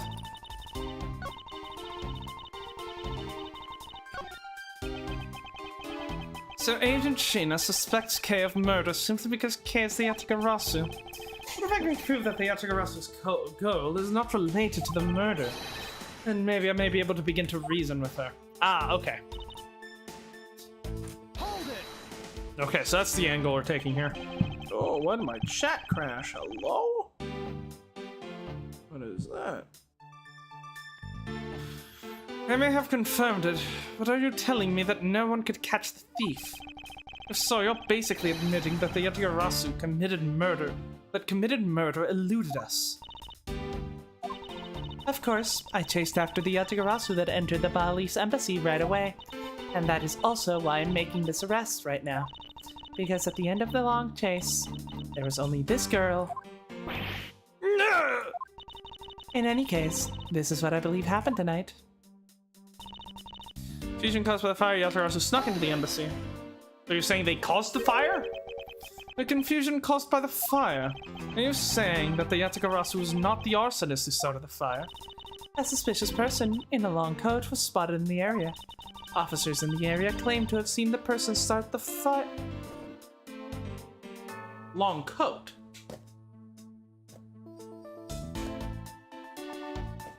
Could Detective Bad somehow be involved in all this? Because, like, he has a trench coat, right? He's the only person. Oh, I mean, him and Gumshoe are the only two people that I can think of that have coats. But Gumshoe's is Gumshoe's is green, whereas Bad's is actually like well, it's not black, but it's like a really dark gray. So that could be what Kay saw, maybe. But why is Bad out here committing arson? You know? It sounds like we have a phantom in our midst. Yeah. Yeah. No way. Could be considered a phantom. Though he randomly appears. Yeah, you people are so lucky I don't know any songs from Phantom of the Opera. I would be singing already. Furthermore, this girl claims to be the Yatagarasu. Just because she calls herself that, it doesn't prove that she's a killer. No, but it does give her a motive. The Yatagarasu sent a card saying, "I'll be there to steal your dirtiest secret." Furthermore, there are documents pertaining to some smuggling activity in this room. She obviously wanted to steal them. So she killed Mr. Cochin for the key. I see. Her logic is very sound, but I expect nothing less of Agent Lang's secretary. Why? He's a fucking retard. However, that statement just now didn't sound right. Might be the opening that I need. She had to steal documents regarding the smuggling ring, so she killed Mr. Cochin for the key. So you're claiming that Kane knew about a foreign country's embassy had such documents? As stated in the calling card, the Yatagarasu was out to steal a dirty secret, which means that the goal tonight was to steal those smuggling activity documents. You have it all wrong. It was the fake that sent that card. Your words are meaningless. You are truly innocent, then let's see some proof. Hey, Mr. Edgeworth, leave it to you to handle this. Yes, I'd rather you did. The Yatagarasu's goal, huh? You can claim she's innocent, but you can't change the fact I've already outlined. Hold it! That is pretty incriminating, yeah. I really don't think that being the first to discover the body makes her the killer by default. No, but if you saw the self-purported Yatagarasu standing in front of a body, wouldn't you get a little suspicious yourself? Even so, I'd still listen to what the person had to say before I passed judgment. You're talking about yourself in those times when you were under suspicion. I think the pain of being falsely accused is something you really should experience. I personally know the feeling really well, sir! Said with a completely straight face. And given the situation, I know that exactly what it's like too. I'm fine with never experiencing it. Ever. Are you done with your little group conference? So Agent Sheena suspects Kay of murder. Yeah, okay. Sealed the documents regarding the smuggling, then she killed Mr. Cochin for the key. Okay. Embassy guide, samurai autograph. I can't wait for this to be like the piece of evidence that helps us like solve the case. Like this is the last one we present, and it's just like it's the one that cracks the entire case. That will be extremely funny. Nail stabbed to the base of the neck. Body wasn't badly burnt by the fire. The victim's blade, same as wound.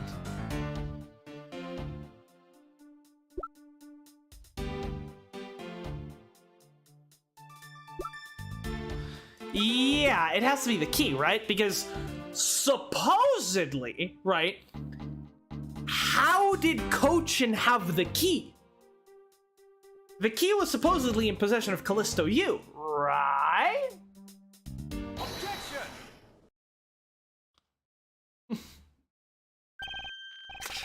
Agent Sheena, I regret to inform you that there's a flaw in your logic. Oh, Even if you claim that she is the killer and that the Yatagarasu, I'm certain that securing the smuggling documents is not the motive behind the murder. The key to the safe in this room was found on Mr. Cochin's body. Furthermore, the Yatagarasu would not be so stupid as to leave here without the documents. Oh, she's sweating! But the simple fact that the documents were still in the safe when we looked. It's obvious that the killer's target was not the safe at all. We've never seen her show this much emotion before.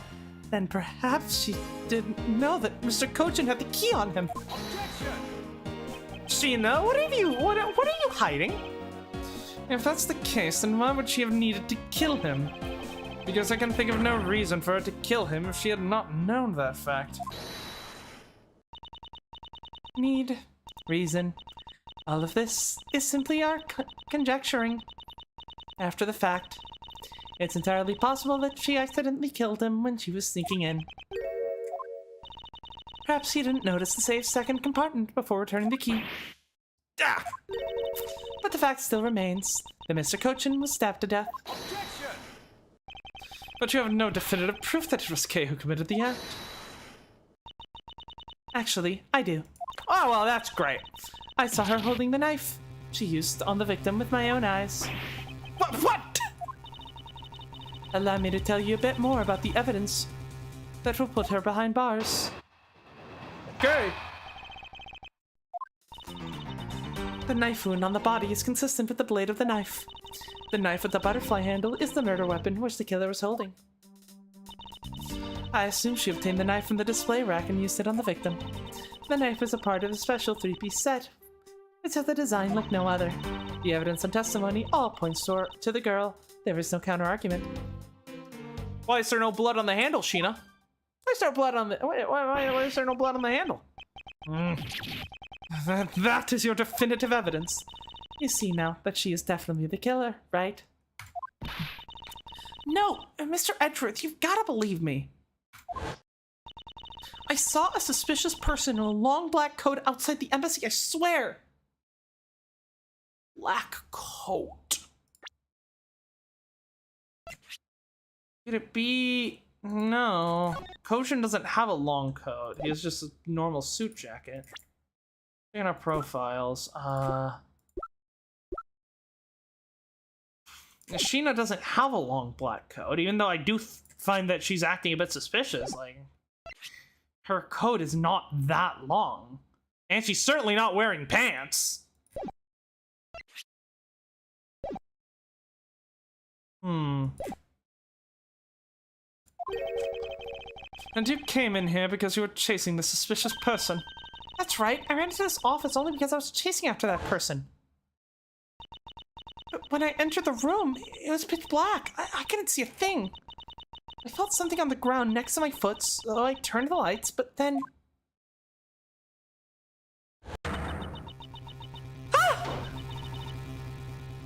Who's there? This is... I came to this room upon hearing the girl scream. And when I saw her holding the knife, I immediately restrained her. So the object Kay felt by her feet on the floor was the murder weapon. I had the knife analyzed right away, but we failed to find anyone's prints on it.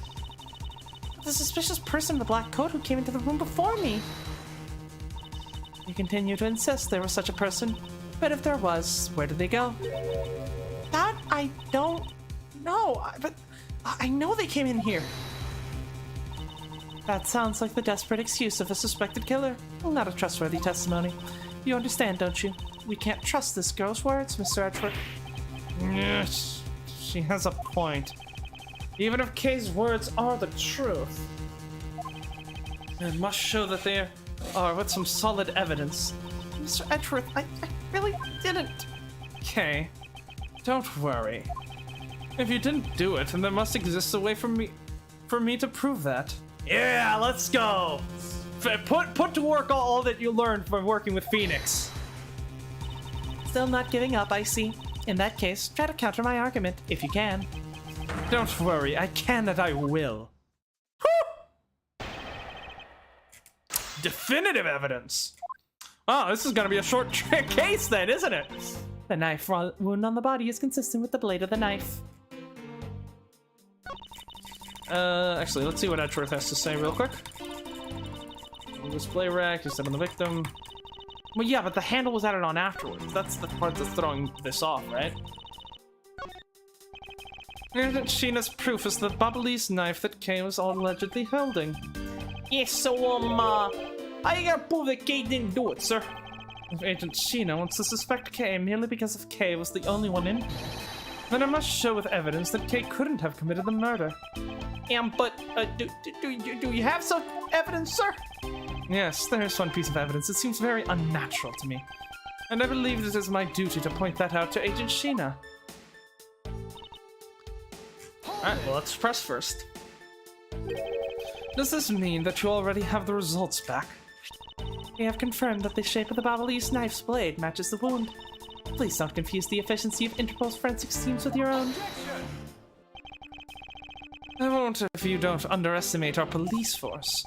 And so we're clear, I'd hardly call your logic sound, which you will see in a bit. If you can prove me wrong, please, by all means, go ahead. That has been my intention all along. Now let us return to your testimony. Pulls out the fucking... You haven't seen my trump card yet. I have an updated autopsy report! Oh, that would be so good. I would love it if we brought that back and just updated autopsy report. Just flip it on its head. Use it against them. Hold it! You mean to say that you saw Kay holding the murder weapon with your own eyes? I was also on the search for the Yatagarasu. When I heard that girl's scream coming from this room, I rushed over straight away. When I arrived, I saw that girl standing there motionless with the knife in her hands. But I already told you, I only came in here because I was also after the Yatagarasu. The suspicious person I saw came into this room, but when I entered, it was pitch dark. I felt something by my foot, so I turned on the lights and then... You found out that it was the murder weapon at your feet. How many times do I have to tell you? You can trust the words of a suspect. The only thing you'll accept as evidence, is it? That's the only acceptable way to counter an agent of Interpol on the scene of a crime. Mr. Edgeworth, do you have some kind of evidence that could prove me innocent? I think I do. There's one piece of evidence I find a bit interesting. I need to carefully examine that piece again. To obtain the knife from the display rack, you set on the victim. I ask that you please refrain from speculation. It's a sound hypothesis derived from evidence. There's no room for debate. Ugh. Miles Edgeworth, know that an ungraceful loss will not be tolerated, my subordinate.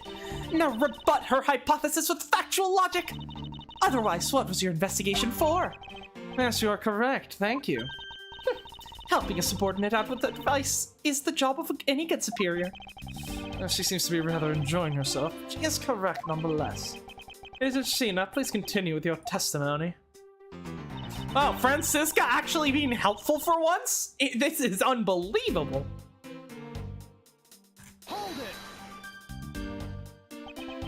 About the three-piece set, is there really no other like it? Let's ask Ambassador Polino for more details, shall we? The knives are indeed special. They have the butterfly, the symbol of the Republic of Babal, engraved in them. And because there are only 3 of them in the world, they are very, very valuable. The national symbol, huh? Well, the knives are covered in the butterfly design. Along with the Alabastian set, our respective countries only have 3 knives each. I see. Are you satisfied now? If so, let us continue. Evidence and testimony, points, there's no counter-argument. Hold it! No, I believe there's still room for debate, and I'll thank you to not decide that for me. I didn't decide anything for you. I'm merely looking at reality the way it is. Are you sure you're not just viewing the facts through rose-colored glasses? My glasses are black. The only person who owns rose-colored glasses is that idiot girl, Emma. No, what the fuck did you don't you dare talk about Emma like that, you vile whore! I will beat you to death with that grandfather clock. Sir Edgeworth, I think she's mad at you. Perhaps, but our definitions of reality are a tad different. Are the 2 of you done chatting?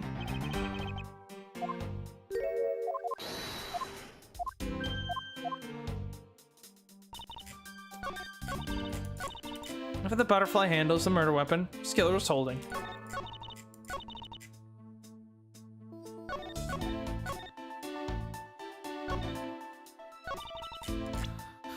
I mean, we're obviously gotta present the knife.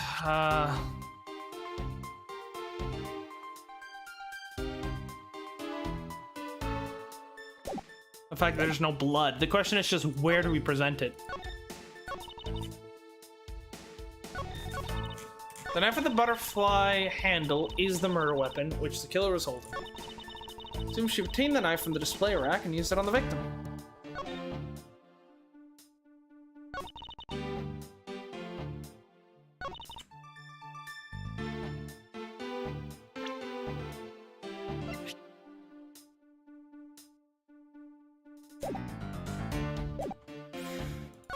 Let's try this one? No. I'm flowing your logic. That piece of evidence in my testimony?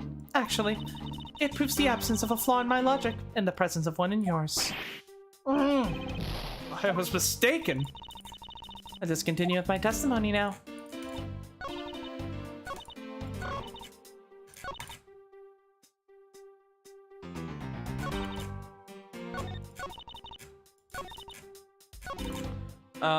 Butterfly handle? There we go, okay. So the murder weapon was the knife with the butterfly hand design on it. Is that really the truth? What are you getting at? I'd like for you to take a look at this. There's blood on the blade, and yet there's not a speck of blood on the handle. This signifies that at the time of the crime, a different handle was attached to this blade. The knife that Kay was holding had its handle switched and was in fact not the real murder weapon. It wasn't the real murder weapon? As a knife can be taken apart, shall we give it a go?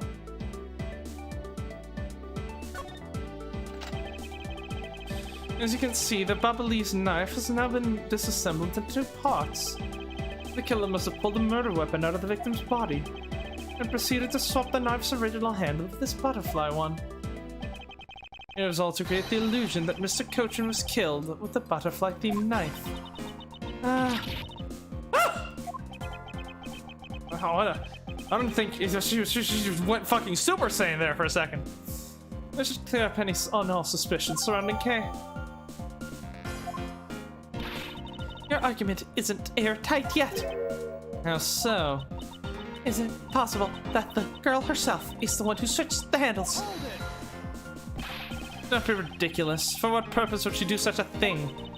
I don't care to know how a criminal thinks. The way they view the world is beyond the comprehension of a normal person like myself. Therefore, I couldn't put anything past them, no matter how odd it may seem. that is, oh, she's huffing that coat. Ooh. Oh, pass that copium. Pass that copium. Yeah, thank you. Gumshoe. Get it?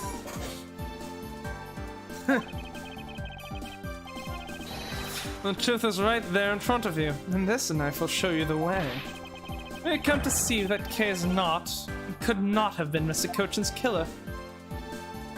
Yeah, I already saw it earlier. That's the, this knife is obviously from the other embassy. What is this mark on here? It's the mark of a flower. I assume you know what this means. No, not really. Butterflies rest on flowers all the time to drink their sweet nectar. And so they do. However, would this butterfly really drink the nectar of this flower? The answer is clearly not a chance. And to prove the relationship between the butterfly and the flower with this, the embassy guide. You can't be serious. It appears that you've made your connection. The flower on this blade is designed after a certain country's national symbol. Oh, that's right, the Kingdom of Alabast. In other words, this blade is from one of the Alabast's ornamental knives. Oh! And this part of the knife handle has Babal's national symbol of the butterfly on it. Therefore, it is undeniably Babalese in origin. But as we both know, you can't kill someone with just a knife handle. Incidentally, when exactly did the murder occur again, Agent Sheena? After the fire had broken out. That's right. Kay entered the Babalese embassy after the fire had taken place. Furthermore, she had not been to the Alabastian side of the building before then. On top of that, not a single person passed between the two countries during the fire. Which means that Kay could not have transported the Alabastian object over here. Wait, Edgeworth, are you saying the murder took place before the fire? Then how did the body not get burned to a crisp? You know? This makes it impossible for her to have been the true killer. Well, way you go, Mr. Edgeworth, sir. What a great victory. Why is everyone so silent? Hey, why is everyone so quiet? I'm happy we got this far and cleared Kay's name, but what worries me now is what will happen next. What is the meaning of this? An Alabastian knife here? Do you mean, how did this find its way to the Republic of Babal? And just find its way over. Rather, we should focus on how it was smuggled over. You know what? My brain hurts thinking about it while we're just standing around. Thinking while you're on the run. Now that's the way a real great thief operates. Okay. Oh, thanks a bunch, Mr. Edgeworth, for proving me innocent, I mean. You believed me in the whole time, right? Oh, tell me you did. Oh, not really, but... I'm not right. I'm not that good. Oh, come on. You don't have to be shy about it. What now? Your argument is still not airtight. Would you care to elaborate? I understand now that the girl didn't commit the murder. However, there is still the possibility that she is the Yatagarasu. Okay. And? The Yatagarasu is not your jurisdiction, Sheena. You're here to investigate a smuggling case and now a murder. I don't know. The Yatagarasu? Who put you in charge of that investigation? Not that again. Look, how many times do I have to explain to you? I am the real Yatagarasu. Not like that fake one that goes around setting fires, okay? Whether you're the real deal or fake, it doesn't really matter. All I have to say is this. I have my suspicions that this girl is the one who started the fire. Preposterous. On what grounds do you suspect her of such a thing? The fact that she calls herself the Yatagarasu, that in itself is the most elegant proof. But then you would have to prove that the Yatagarasu started the fire, numbskull. Miss Sheena. Yes. I have no intention of taking back any of what I've said. I am the great thief Yatagarasu. and I refuse to allow some imposter to claim that name as their own. The path of justice that my father pointed me towards. I will walk it the best I can. You tell her! Tell her! Stupid! Tell her! It is not good to be so stubborn. I hope you can understand that. Thanks a lot for the concern, Miss Sheena. Let me share something with you too, as a token of my appreciation. Those sunglasses totally do nothing for you. I'll steal them from you next time, okay? Oh, yeah, get her sweating. Well, I guess we better get going. Going? To where? To the Kingdom of Alabast. If we don't go, we don't know for sure, right? I suppose not. We won't get anywhere simply by standing here thinking. To see where the Alabastian knife came from, I'll have to pay the Alabastian embassy a visit. Let's go, Miles Edgeworth! As you are my subordinate, I will not tolerate you bringing this investigation to a halt. Understood. Bro! Kay just shut up, Sheena! Holy shit! She was just like... She realized she not built for this. Okay, yeah, Kay just shot up in my character rankings with that interaction alone. That was fucking cool. Just be like, you're accusing me of being an arsonist? I don't fucking care, bitch. I'm the great thief Yatagarasu, and I will seek my own justice. And she was like, what? What is she? What? She's like, what is...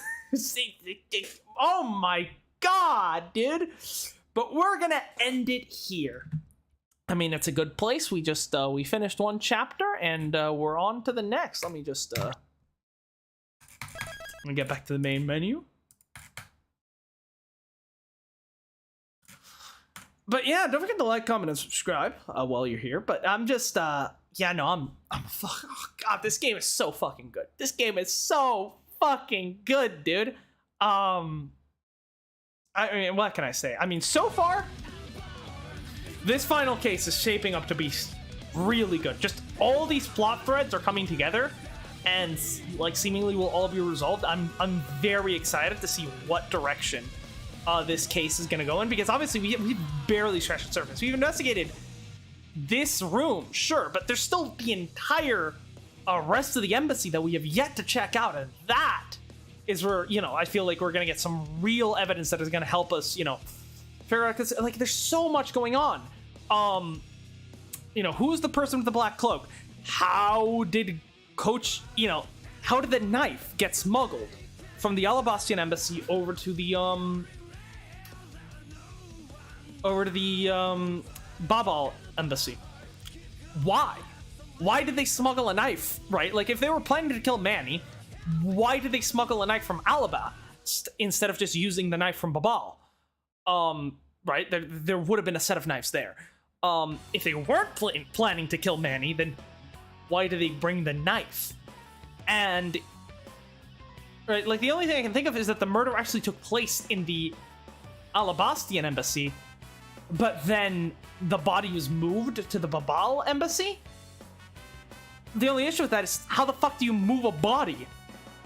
Especially considering that, like, according to reports from that guard that we talked about, no one was seen moving from one embassy to the next. So how did that happen, you know?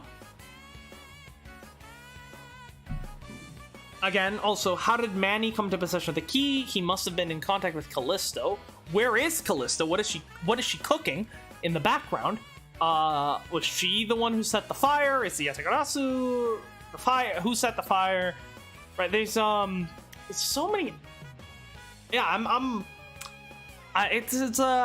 not really I don't really have any theories right now. No hypotheses. It's just like I don't have enough evidence to be able to construct anything concrete. So yeah, that being said, we're gonna leave it off here.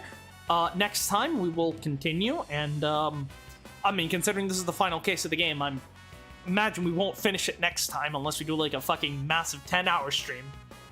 We're not doing a massive 10-hour stream. I cannot fit that in my schedule. So yeah, we will have to see, but I'm really excited because I really hope they don't drop the ball because Trials and Tribulations was looking so good. Oh, my baby's so fine. Then they forget how the laws of physics work.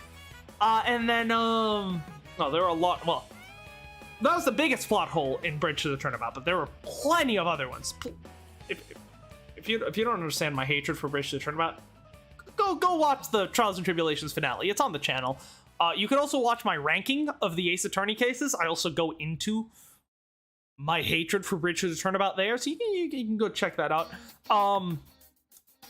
The last case in Apollo Justice, I forget what it's called. That one, while I don't think it completely ruined everything like Bridge to the Turnabout did by just being an objectively bad case, I do think the final case in Apollo Justice was good.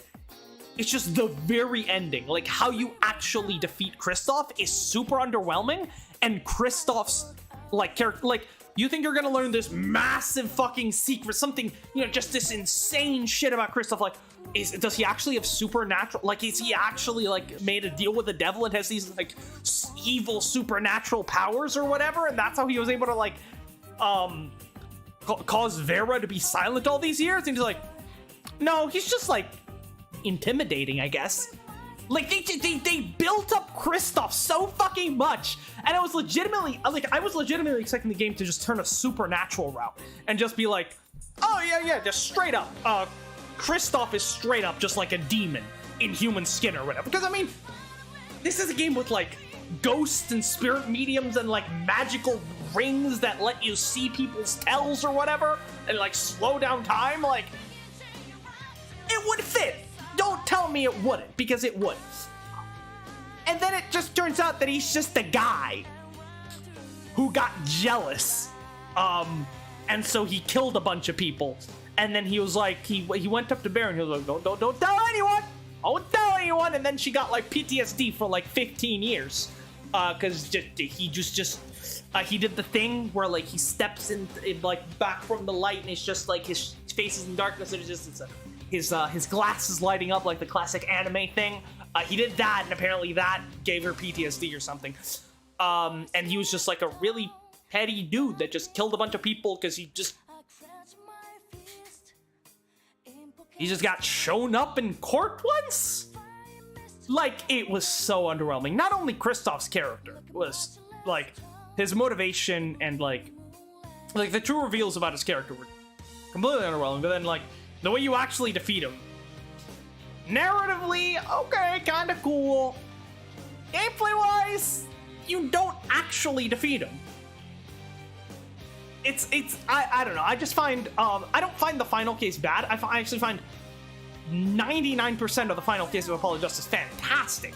It's just the very fucking end just face plants for no fucking reason. So hopefully this won't happen, because hopefully we won't have any hopefully we won't have any big plot holes, and we'll actually get a satisfying conclusion. But yeah, that being said, because I do think Bridge to the Turnabout had a satisfying conclusion, even if the path to get there was kind of shoddily built. Catching Gato at the end and his him fucking crying was so good. Like, legitimately, Bridge to the Turnabout is narratively a fantastic case. It is narratively immaculate. It's just the actual mechanics of how the murderer committed are just full of plot holes that make zero sense, and that completely ruins it. Also, the weird sort of like trying to make me feel bad for Iris, I hate. Whereas Apollo Justice is just a fantastically made case, which then ends up falling flat narratively. So those have like the opposite issues to each other. So hopefully this game will balance it both by both having a well executed murder mystery, but also having a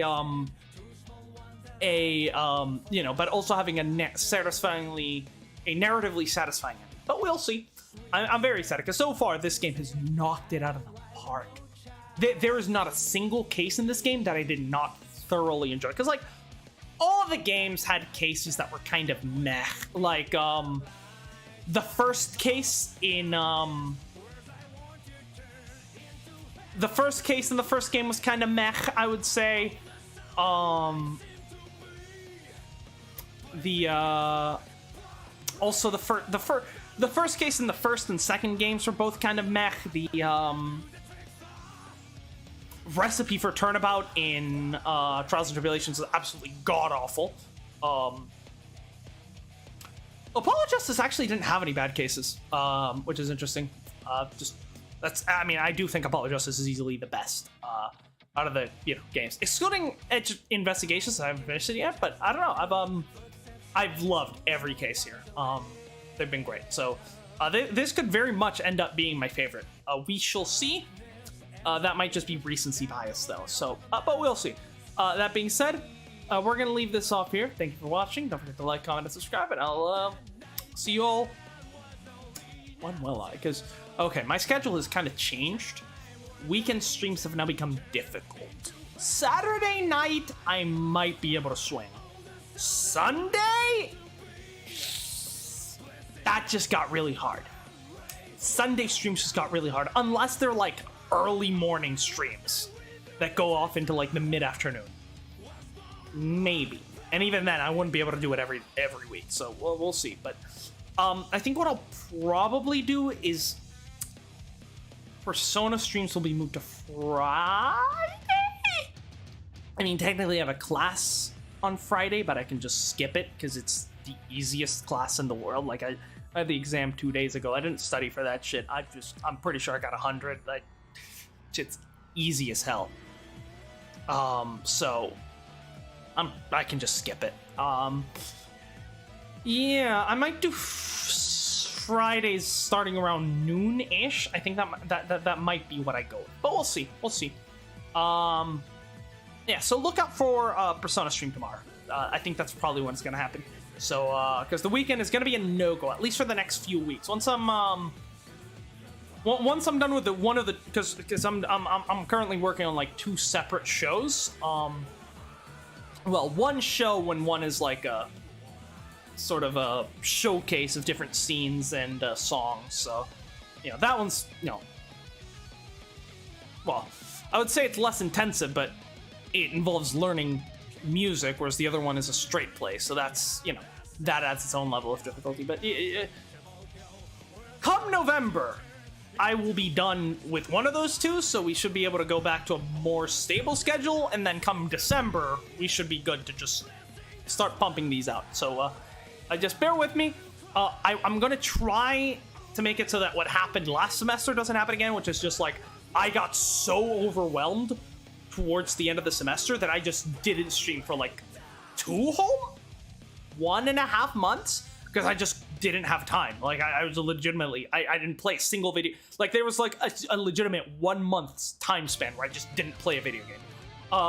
Now admittedly that's because I was doing Heathers, which is a very musically and choreography intensive show. So that like we were doing rehearsals like 5 days a week for that. And then on top of that, I was taking some legitimately really difficult classes like quantum mechanics. That shit was like intro to quantum mechanics. That shit was insane. Thermodynamics was pretty easy. What other classes are I taking that semester? There's probably a couple of god awful computer science classes that I hated. Oh yes, that was numerical computing. Blech. Yeah, there are definitely some. The classes I'm taking this semester are a fucking breeze, dude. Oh my god. I'm a physics computer science dual major. I'm taking electromagnetic theory, okay? There's 4,000 level physics class. 3-dimensional integrals, spherical coordinates, vector calculus, divergences, curls, gradients. It's just any advanced calculus technique that you can think we're using it. We're just integral. Like it's legitimately a sickening amount of math. But I love electromagnetic. I love electromagnetism. I fucking enjoy it. The math, yes, it's a lot, but I legitimately love that class. On the other hand, I'm taking robotics, which is, well, it's like a computer science engineering like dual class, and it's a graduate level course. Okay? It's a graduate level course.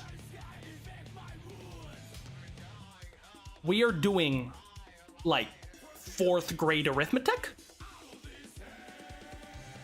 Like, it's actually astounding. Like, going from a physics class where I have to do real mathematics to an engineering class, it's truly opened my eyes to the fact that engineers can't do math, because, oh my god, this is legitimately some of the easiest. Like, I've not done math this easy since middle school. Like, it's actually insane. What are engineers doing, man? Like, really? That's it? That's what you people get paid millions to do? Oh, every day my physics superiority complex gets reinforced more and more. It's great. Okay, this has been a long ass tangent. I'll see y'all tomorrow. Jesus Christ.